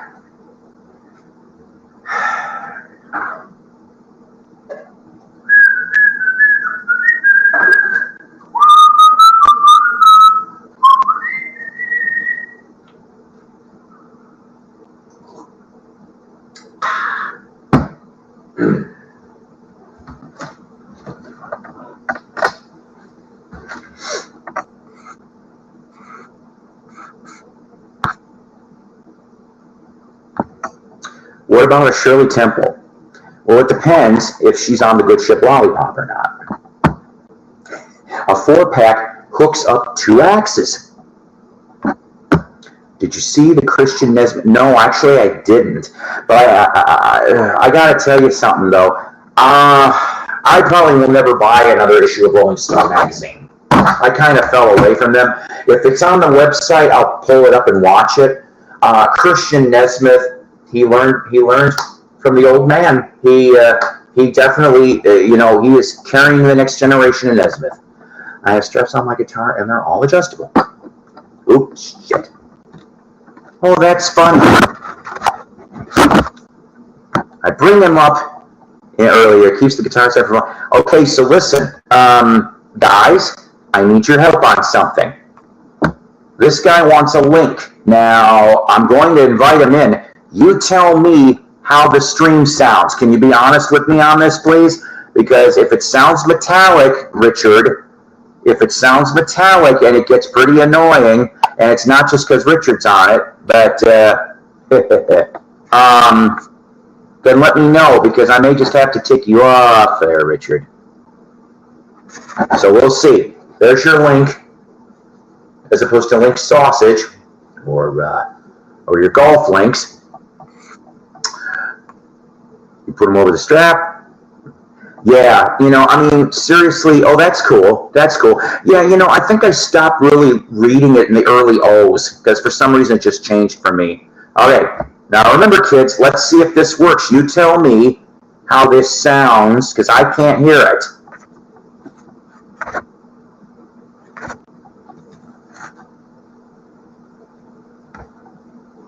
Good evening. Good evening. All right. Hello there, Richard. We were talking earlier about you because of the buying subs. See, we will never let that go. And Michael Jackson and beer enemas, and we knew you were experts in all of that. I wouldn't say I'm an expert, Michael. You're drunk already, aren't you, Richard? Hey, to be fair, What's that? I said to be fair,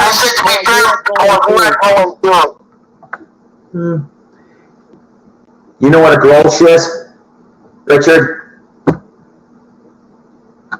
A 3-second delay echo? Ah, crap. All right. Well, Richard, I hate to do this to you. We were running a test, and it still sounds... I can't wait to get a new thingamajig. It says maybe 1 second. Sounds good at first, but then there's a second or two in between. There's a second Richard. Have Richard turn off YouTube or fix the sound. Can you turn off your YouTube? And let's see what happens. Turn off what? Turn off your YouTube, the volume off your YouTube. I don't know how to.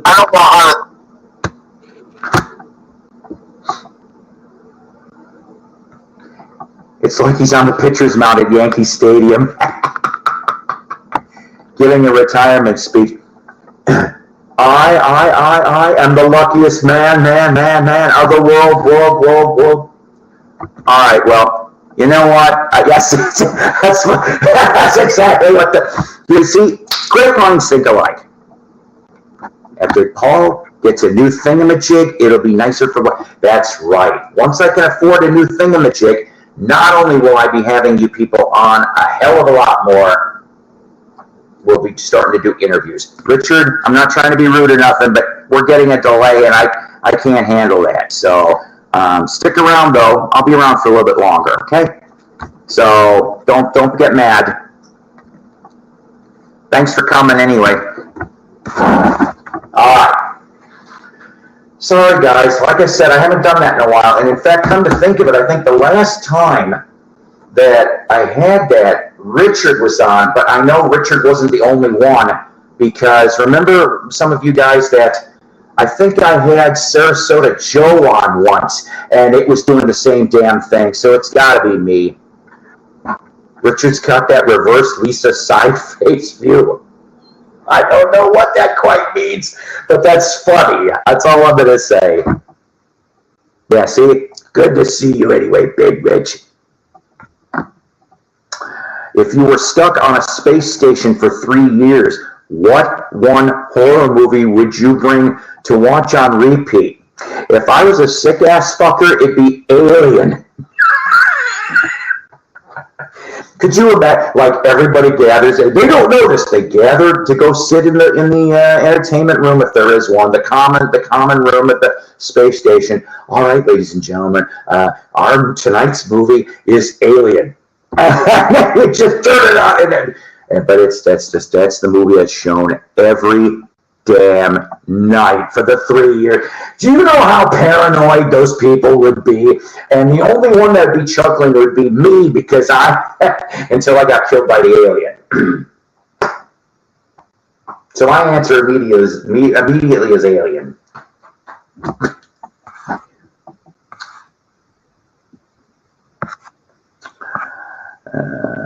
None, Daniel. Oh yeah, Alien. Well, okay, fine. I mean, but to me, that was my answer. Hot. It's not a horror film, but I don't think I've ever heard of that one. And I like, anyways. I would tell you that one of my former fiancés had a natural size eye.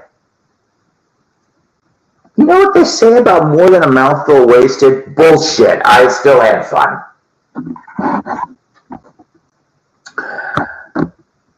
Event Horizon. Look at this. See, here we try to mend fences. VC across America, ladies and gentlemen, VC across America. But, all right, let's throw a couple more here. So these are still CD finds, okay?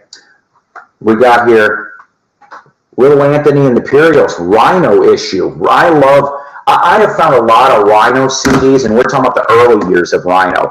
And sometimes they're really good because they would go off and pull unreleased. Here's a trivia question for the gang. In the film A Hard Day's Night, when a reporter asks Lennon if he has any hobbies, he grabs her pad and writes something. What does he write? Let's see if I can do this. You're the Dr. Phil of the VC, Paul. Now, I'm going to use you as an example, Lisa. Now, Lisa, you've been collecting in VC live streams for the last couple years. How's it feel? And before you could answer, it's not about you. Read my books, watch my tapes. Back at the commercial. He's such a quack. Are we friends again? Yep, Little Anthony, exactly. And you know, Little Anthony just got done Happy Together Tour 2023. They already announced 2024 lineup. And I really kind of, Tata man, that's right. Tatas, that's funny. I would write tits, but not sure if that's, I don't give a shit. This isn't no PC chat, it's me, come on. I've said worse. I ain't buying your crack books. Thank you, Oprah. You're the big, he always kiss ass Oprah. I love you, Oprah. You know what? Okay, Mad TV. Did anybody ever see that skit when, what's her name would play Oprah, and then the other guy would play Dr. Phil? And there was one time that they're introducing each other and like throwing the love on each other. Next thing you know, they're supposedly tongue kissing each other. I'm going, that was really what happened back then. Yep, Lennon wrote tits. I love Mad TV. I do. Although I'll say this, I guess Ari Spears got himself into some trouble. So did Bobby Lee after the show, I guess. So, yeah. And you know what? It did kick SNL's ass for a few years. I think some of my favorite people, let's see, I liked Michael McDonald because, with the whole Stewart and a few other things. And then, and of course, God, what's her name? The one that ends up doing,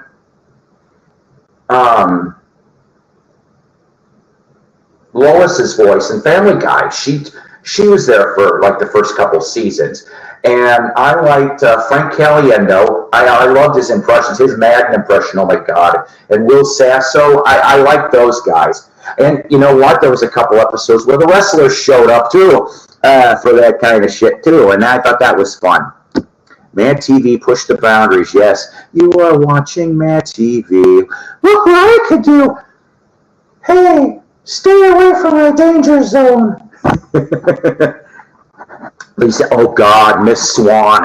Oh God. You know, if I ever met somebody that was like her, I probably would have choked her. But I do have to tell you this. My mother had a friend that, and I mean this so wholeheartedly, the friend would, when she would, after she'd get to talking, she would go, you know, like the one older one. She's dressed like a with the mom pants and the glasses, and she'd always at the end go, and I'm like, this lady did it in real life. That was before the show. That's right, Alex Beard. That's right. Thank you. That's.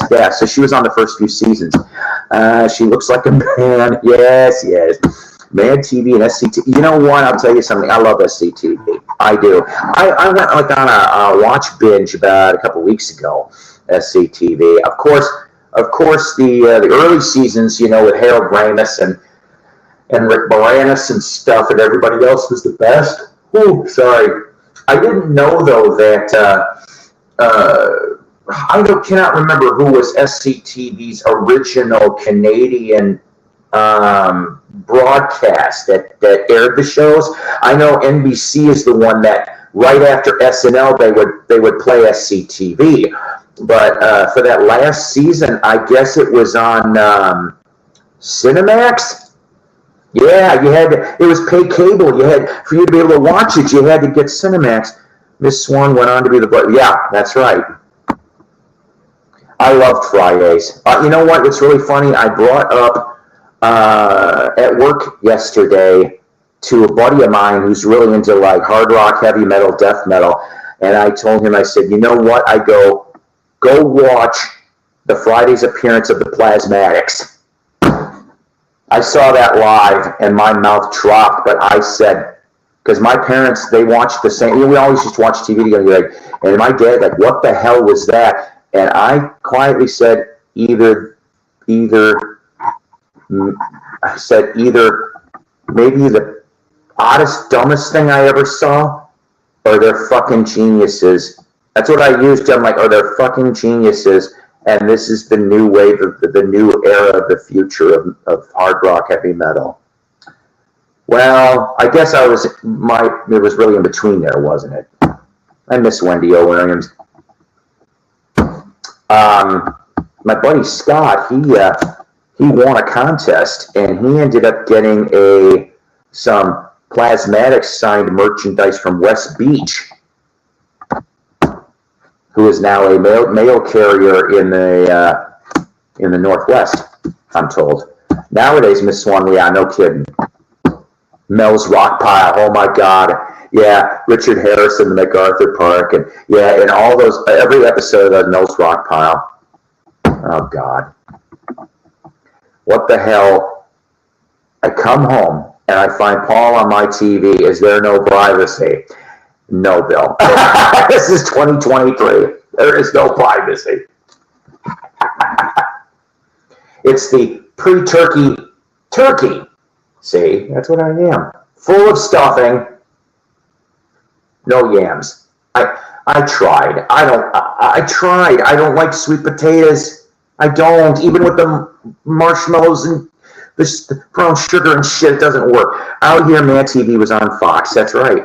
Jim Carrey on Fridays.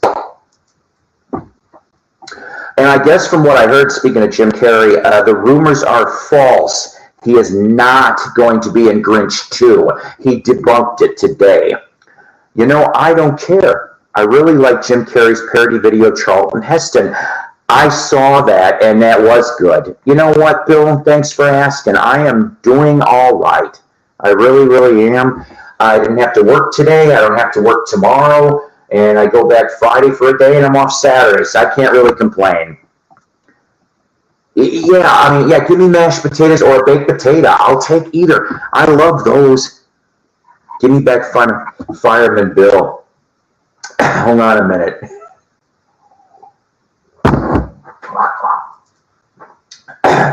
I know you're not going to be able to see this very well, but hang on. Listen here, Missy. What you got to be more important about fire safety and proper use of smoke alarms.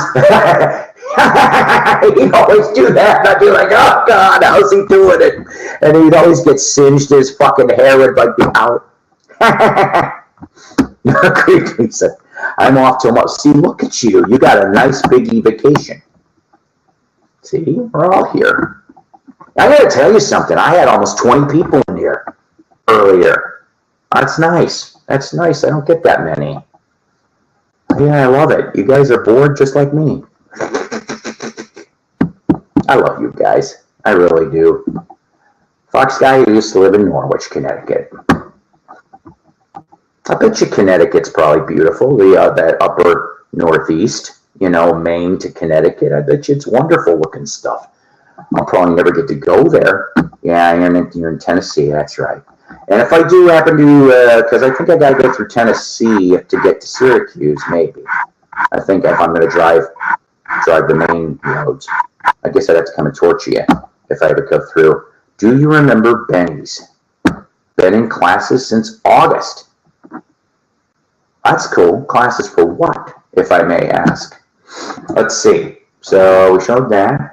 How about Tim Buckley's Happy Sad? Yeah, Tim Buckley. Who would pick up Tim Buckley CDs? I mean, I can't wait to listen to these. This is the one that produced by Jerry Yester and Zal Yanofsky, both members at one point of the Love and Spoonful. They both pretty much discovered him. I kind of miss it, but I don't miss the expense. Yeah, I heard it's really bad up there. Yes, I do. My sis and I got our first bikes at Benny's. Give a shout out to Tanya for me. If that's me. Hi, Tanya. If it's not me, well, still, hi, Tanya. I worked Benny's warehouse till it closed. I don't know Tim Buckley. Well, Tim Buckley, of course, he had a kid, Jeff Buckley, but they both died tragically. Tim Buckley actually ends up on an episode of The Monkees. See what I did there? I still attached a Monkees thing. And the last time I was there, I waited and waited, but nobody came to help me. That figures. That almost sounds like our Walmart up here. Finished a degree in geospatial management. Interesting. I never heard of that. But so Buckley, though, he started out in the mid-'60s pretty much. But like I said, he was on the Monkees. He did a song like at the back end of the episode. But yeah, so I found Happy Sad, and I also found Tim Buckley's first one, both on Elektra. Like I said, I can't wait to listen to these things. This one was produced by Paul Rothchild and Jack Holtzman, the people that would, of course, do The Doors. But yeah, so we got those. Let's see. I got a really cool Hollies anthology. Yeah, I love the Hollies. They are very underrated. I think, truthfully, probably my favorite 60s song from them is I Love Stop, Stop, Stop. That's like my favorite Hollies song, written by Graham Gouldman, who would be in 10cc later. And then lastly, a very underrated band, trilogy for that matter, a three-piece, King's X. I found a copy of Tapehead. Yes, King's X, some of the members, if I remember correctly, came from Springfield, Missouri. And some of the members used to formerly be in Petra, one of the best Christian rock act bands, period. I texted my sister today, they were up visiting Connecticut this month, and asked her, where were you 60 years ago today? Oh yeah, you were in second grade and we got sent home an hour early from school. I was in fifth. Now I'm a medical scientist. Kind of sideways career choice. Controversial in some ways, but what the fuck cares? We're all gonna die. That's true. We're all gonna die, man. What about Guy Ritchie? Yes, what about Guy Ritchie?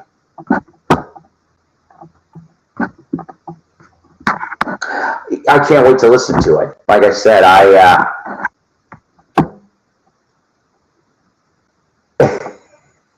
oh God, and that's the thing though with King's X, okay, is that their biggest album, and I remember MTV used to play tracks off of Faith, Hope, Love. That was like the big album for them. Then after that, not so much. F. Guy Ritchie. Wasn't Guy Ritchie, okay, quote me if I'm wrong, was Guy Ritchie the one that was married to, oh God, Gina Davis? Am I getting this right? Oh no, Madonna. That's right, I'm sorry. Madonna? Wasn't I right on this? A lot of his man. Yeah. I get confused. Gina Davis comes down here every spring. She is the chairman of the Bentonville Film Festival. So yeah, we do get occasional celebs coming to downtown Bentonville, but Gina shows up every year since it started. Okay, thanks.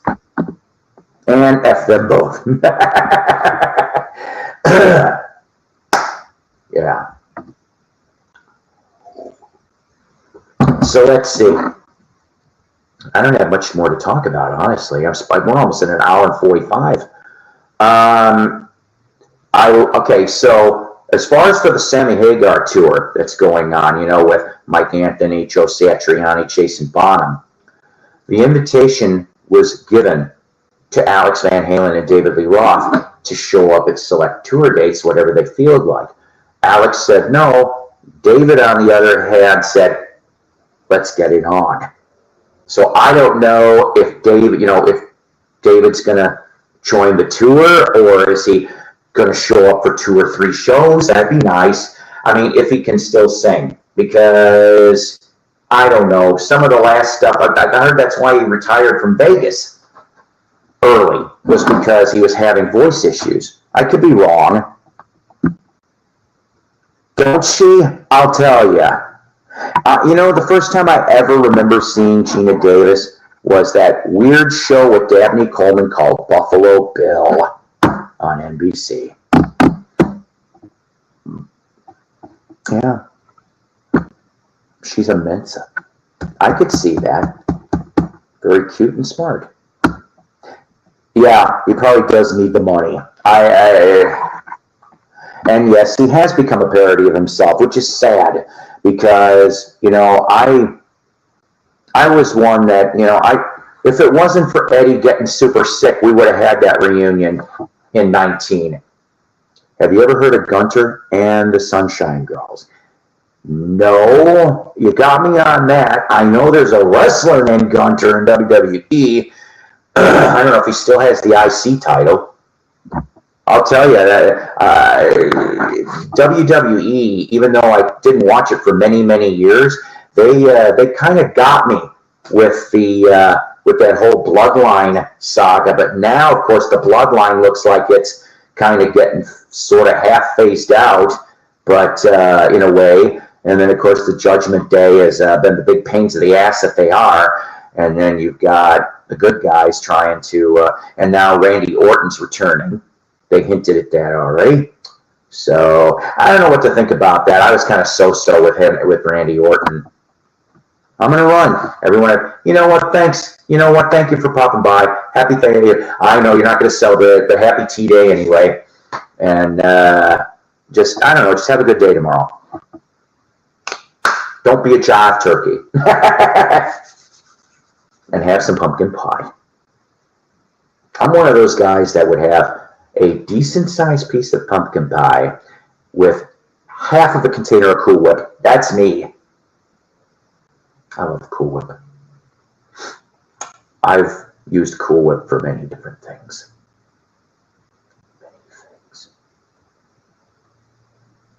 Okay, so as everybody gets creeped out, oh shit. Let's see, I've used Cool Whip. I've used Snack Pack Vanilla Pudding. In that rhyme, Wendy. She'll never watch anyway. She'd be like, one of my little secrets that I did for quite a while was I would take half of a Hall's cough drop. Remember when they were square? So I would cut them in half, and I'd only use half a Hall's cough drop. The reaction was stunning. Was out doing volunteer work, getting ready for Turkey Day at and that's honestly nice. That really, really is nice of you to do that. I need to kind of be a better human being. I don't know if it's not that I don't care. I don't know if it's just because I'm tired or I'm lazy, or once again, like I said in the beginning of the episode, that I get depressed over the holidays, and I really am not a big fan of them. But that shouldn't be an excuse for me to not try to help my fellow man and woman and kid, whatever. But seriously, good for you on that one. I know that part of it's attitude. Okay, I get that. But I don't know. It's just, when my wife died, and I know you guys are sick of hearing about this, it'll be 5 years in January. Even though she died at 40, okay, she kind of, now I know this is going to sound wrong, but just bear with me. She kind of acted sometimes like she was sometimes between 12 and 15. Okay. Now I don't mean she was special, mind you. I'm just saying that she had that childlike wonder. That's what I said at the funeral. And she loved the holidays. You know, she really, really did. And I also had a fiance that, and she's dying too. My former fiance, she's got stage 4 lung cancer. I have a bad feeling. I don't think she'll live through this year, but I mean, I'll keep praying. But she loved Christmas so much. Sometimes I said that if we really ever would have gotten married, that was the married woman, remember? And I mean, it would have been a holiday madhouse. You know, we would have had Christmas everything around the house. We're not sick of hearing about it. We all have pain in our hearts. I know, and I'm sorry. I really don't try to drag you guys down. I know sometimes I repeat like a fucking bad skipping disco record. Ooh, that's painful. But that kind of I mean, what I'm trying to say is that I try to put on a happy face in front of my grandchildren because I don't want to bum them, you know. So I do that with the ones I see. So I keep up the appearances, I guess, if you will. But, you know, other than that, I'm like, you know, and tomorrow, you know, I'm going to the Thanksgivings. I'm going to be thankful for being with the people that I love and other people that I know on Thanksgiving. And, you know, Mike was right. We should be thankful for every day, okay, that we can draw a breath. And, you know, a lot of us will have good days. A lot of us will have shitty days. And I guess it's just give thanks when you can, okay? Because you never know. You may not have a chance later. Boy, that was depressing, wasn't it? I didn't mean that. Exactly. Let it out, brother. But Paul, I like going out with my best friend and helping. See, but that's cool. That's cool. And when you got somebody to help you with that, on that, that's great. The Dark Wizard Room. And you guys are my friends. And that's why I titled this Giving Thanks to You. Because, you know what? I've got, you guys are my second family. You guys are wonderful. And I'll confess, I mean, with the exception of the people that I have been on live stream with, but the people that private message me or whatever, it's nice. It's nice in this day and age where we can attempt to have contacts and connections cross-country, worldwide, things like that, with total strangers that don't end up being strangers for very long. You know, I'm grateful for that. And I'm grateful for you guys too. I really am. So yeah, Christmas Eve is on a Sunday this year. I'll be working that probably almost the whole day. We close at 6 o'clock. So my best prayer on that day is that I work a 9 to 6 because I'll book the hell out of there at 5 to 6 before they close those doors. And I'm like, see ya, suckers. But I'll have Christmas off. But I mean, we haven't figured that out yet. Maybe one of the kids will do something for Christmas, but probably I'm not going to do any Christmas Eve stuff. I'll probably just come home, have some quiet, some Christmas Eve quiet. Have a Grove shirt too, maybe, you know. Maybe I'll come on Christmas Eve for a little itty bitty bit, and we can yippee yap and talk about maybe what you got for Christmas or what you think you're getting for Christmas, or all that other shit. We could all talk about that, right. But you know, and yeah, I appreciate, like I said, all you people coming here with my little rinky-dink setup for now. Once I get that laptop, boy, do I want to do a bunch of things. We'll have people on here that want to be on here. And like I said, I have 10 different musicians contacts. In fact, I'll tell you the first one that wants me to interview them. It's not going to be a secret. You want to hear who wants to be my first guest when I do live stream. Again, if he's still alive, I will invite him. You're working on it. I thought you were live streaming. Well, that'll be later in the night, the beer enema. Get the schedule straight. It's not always the friends you want, but it's the friends you need. That's right. When you need them, it's different. You know of me now for what to. You are right. You're right, Bill. That's right. And so the first one that was interested, because I had a rapport back and forth with him for a while, was Q Mark. Question mark on the Mysterians. Q Mark wants to be my first guest when I start this stuff. So if he's still alive in the spring, that would be my first interview, would be question mark. Rudy. And I think that'd be cool, damn it, because they just reunited. They reunited in October, briefly, for a show or two in Michigan. So it was like 3/5 of the original Mysterians. And I get in contact once in a while with Robert Balderrama, who was in that band too, and he got himself on a hit single in the jazz charts in the last year. Like it went to '1 on the jazz charts. It's not under his name; he guessed it on somebody else's. But he's another one that wants to yip yap. We've talked, so I'll get some people. I will get some. Yeah, Rudy Martinez. That's right, and we'll see. I'll cross fingers. That would be an awesome interview. He's wacky, but he really seems nice. And you know what? I'll tell you something. I have original Q Mark singles, but I don't have any Cameo Parkway Q Mark albums. I've seen the reissues, but I really want to try and get an original. Yeah, they put out some good shit back then, I'll tell you. But then what's even weirder yet is that, and I only knew about this recently, okay? So you Q Mark fans are going, well, of course, Paul, you stupid thing, we knew about this. By late 60s, like 69, Q Mark cuts a 45 for Super K Records, the same label that the Shadows of Night ended up doing their last 60s album, okay, Shake, which I know is on Team Records, but the album's on Super K.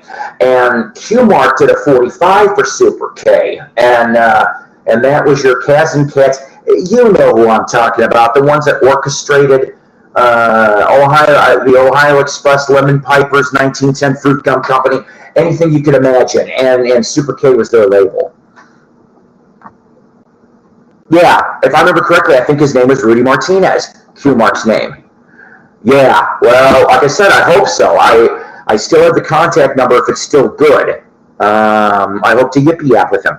Yes, thank you. Happy Thanksgiving to you too. 96 Tears is like one of my favorite songs. It's the big one. It's the big one if you were trying to be a garage band in 66, 67, you better know how to play 96 Tears. That's all there is to it. Or you're not a garage band. There were certain staples you had to play, and that was one of them if you were going to have a band with a Farfisa organ. But of course, those lyrics are something else, aren't they? Because I'm wondering, if it was sexual innuendo in parts of that song, but I don't care. It's just the whole song was really, really good. And of course, they did, which Smash Mouth would cover later, Can't Get Enough of You, Baby, and a couple other ones. But yeah, I hopefully Q Mark in the spring.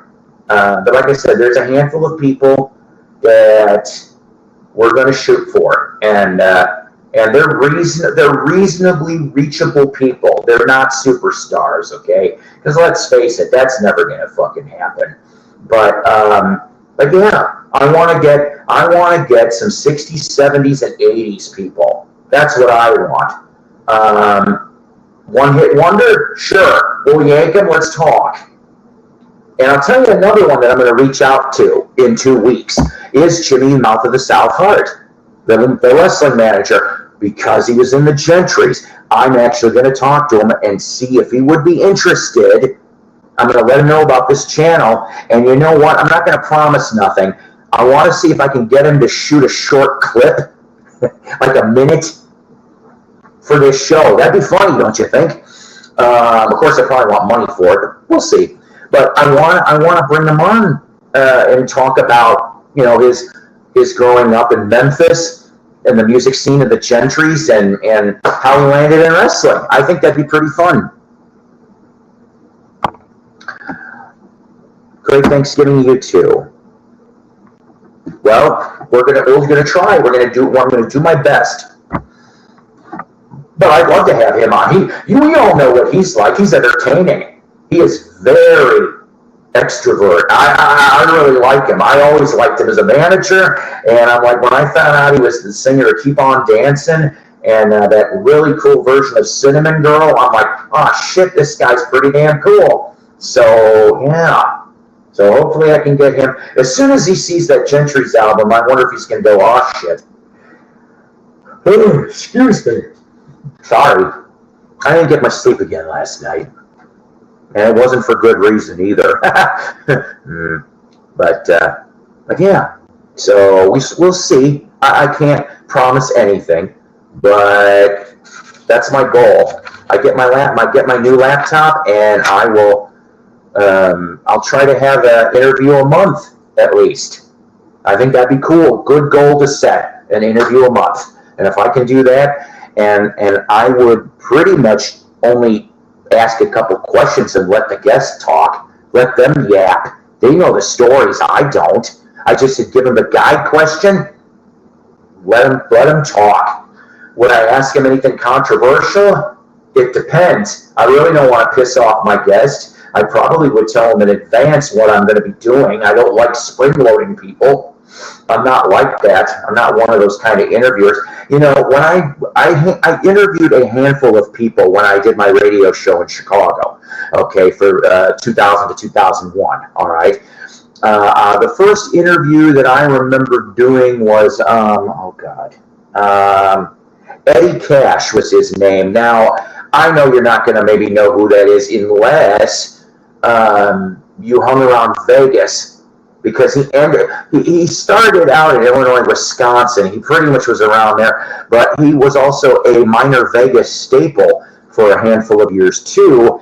And I guess he was involved in the music scene since the late 50s. Now, I got to interview him and talk to him, and I thought that was pretty cool.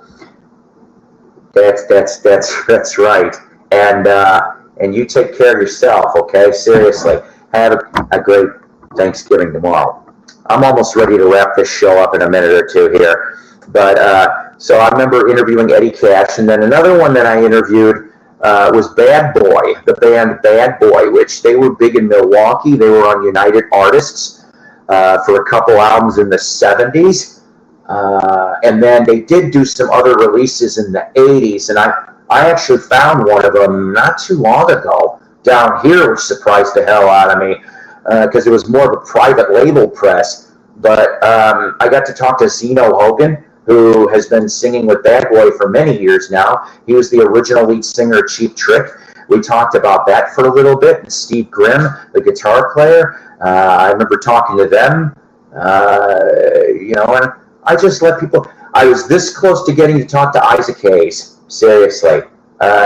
He was opening up a blues club in Chicago. It didn't last really long. I don't even think it lasted a year, unfortunately.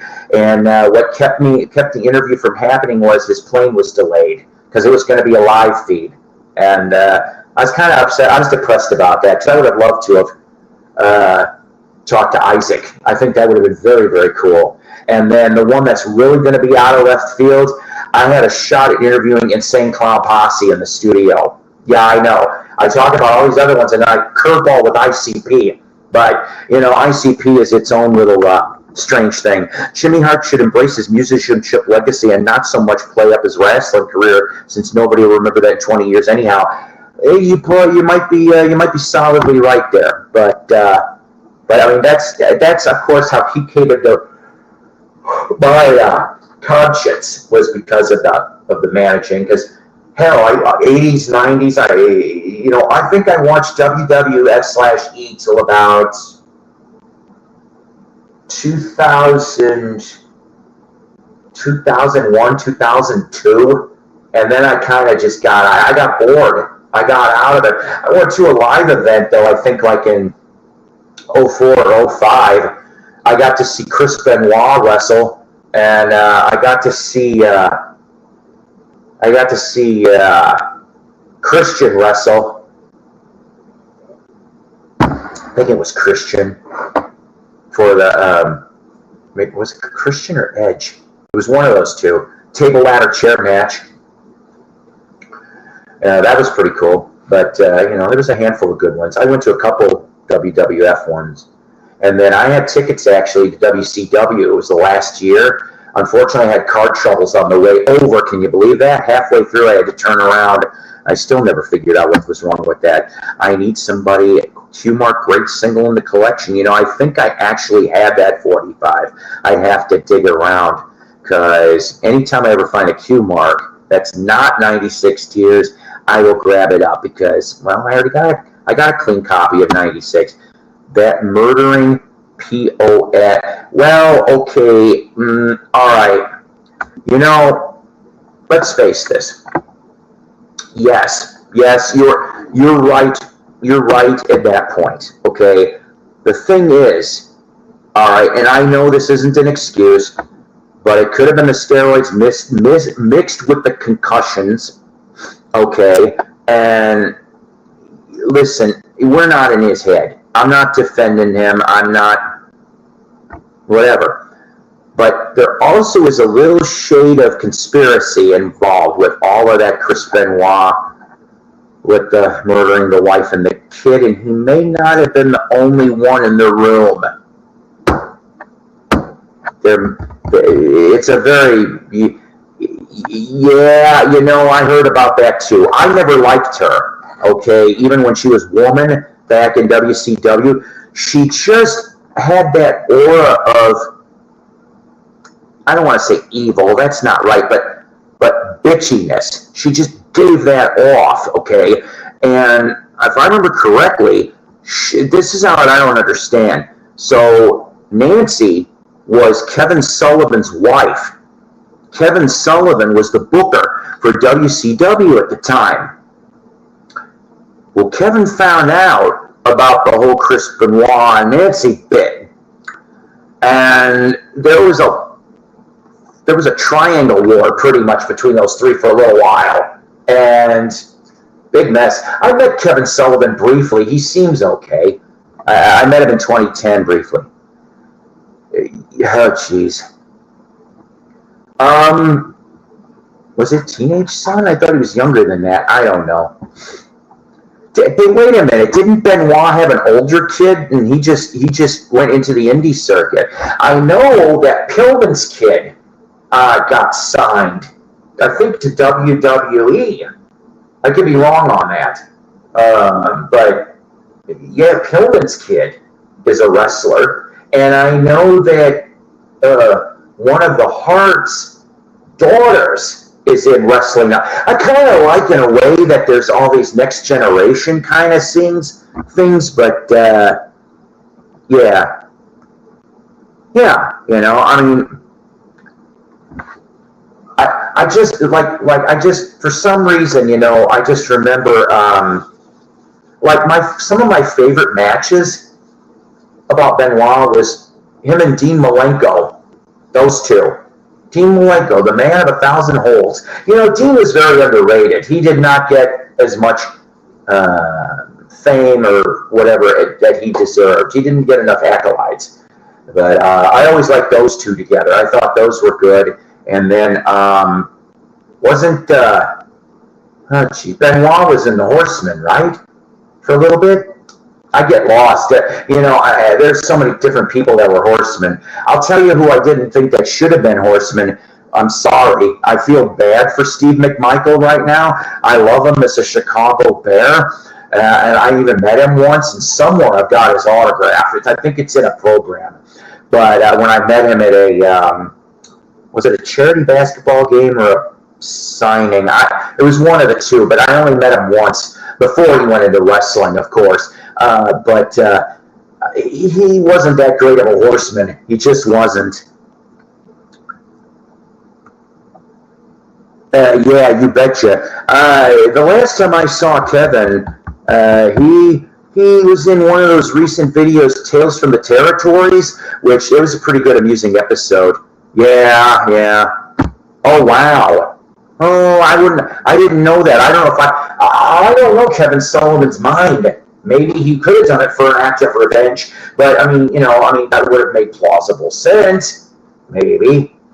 But I mean, I don't know. Like I said, I met him for like a minute or two back in 2010, and he was at that Comic-Con, the PopCon, whatever. I met him that day. I met Raven. I met Kevin Nash, Iron Sheik, $1 Million Man, Virgil.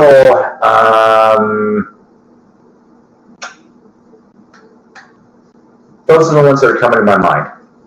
Because back then, you could at least go and shake their hand, and it wouldn't cost you, and talk to them for a minute or two, it wouldn't cost you a damn thing. I think my more engaging conversations at that time was probably Iron Sheik, $1 Million Man, and I did get to talk to Kevin Nash for like a minute or two. He seemed all right. I don't know. I would have loved to have met Scott Hall. I always liked the whole Razor Ramon gimmick. Say hello to the bad guy. But, I liked all that shit. It's just, it is what it is, But I think I try to watch AEW just as much as WWE now.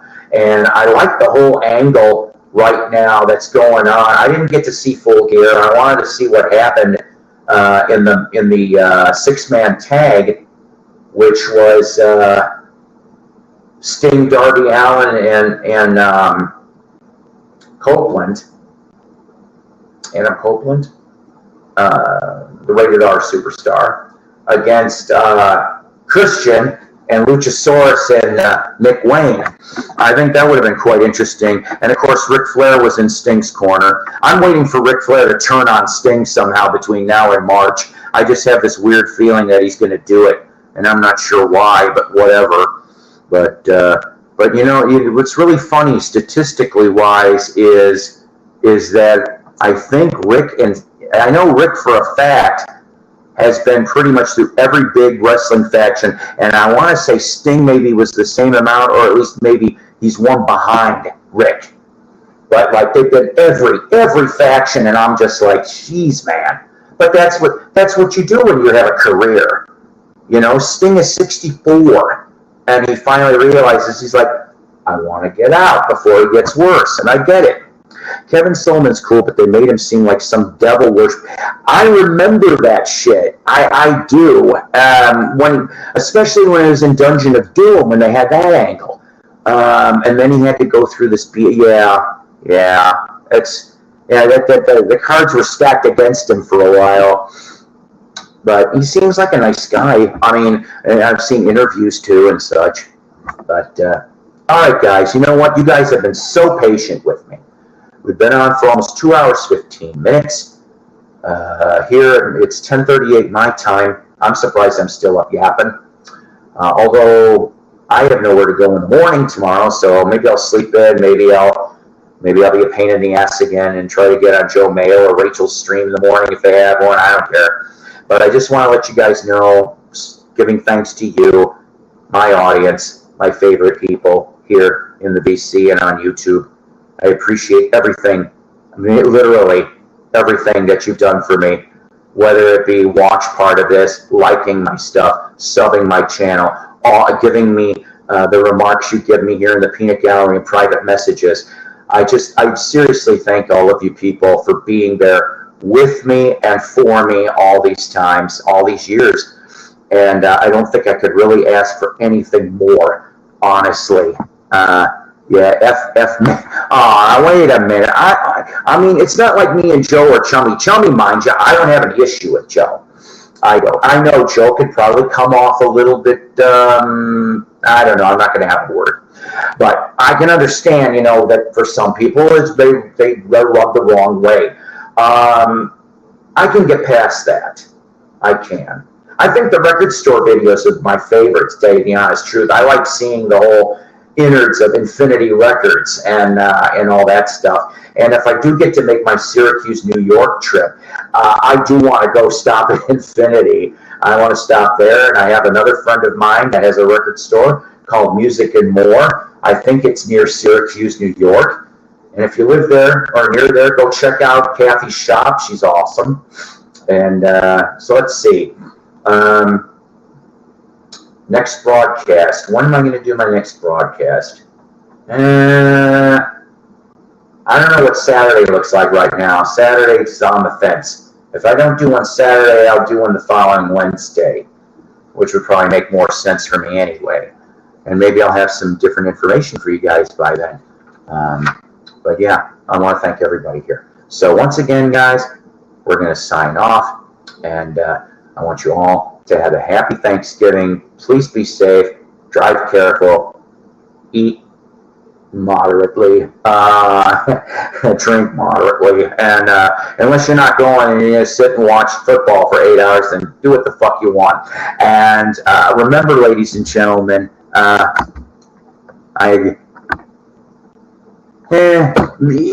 don't know. I don't know him personally, but you could be right. I don't know. Always proud of that coffee each and every time. That is the mighty Psycho promise, even if Rudolph and Burl Ives the Snowman aren't around all the time. All right, guys. You take care. I love you all.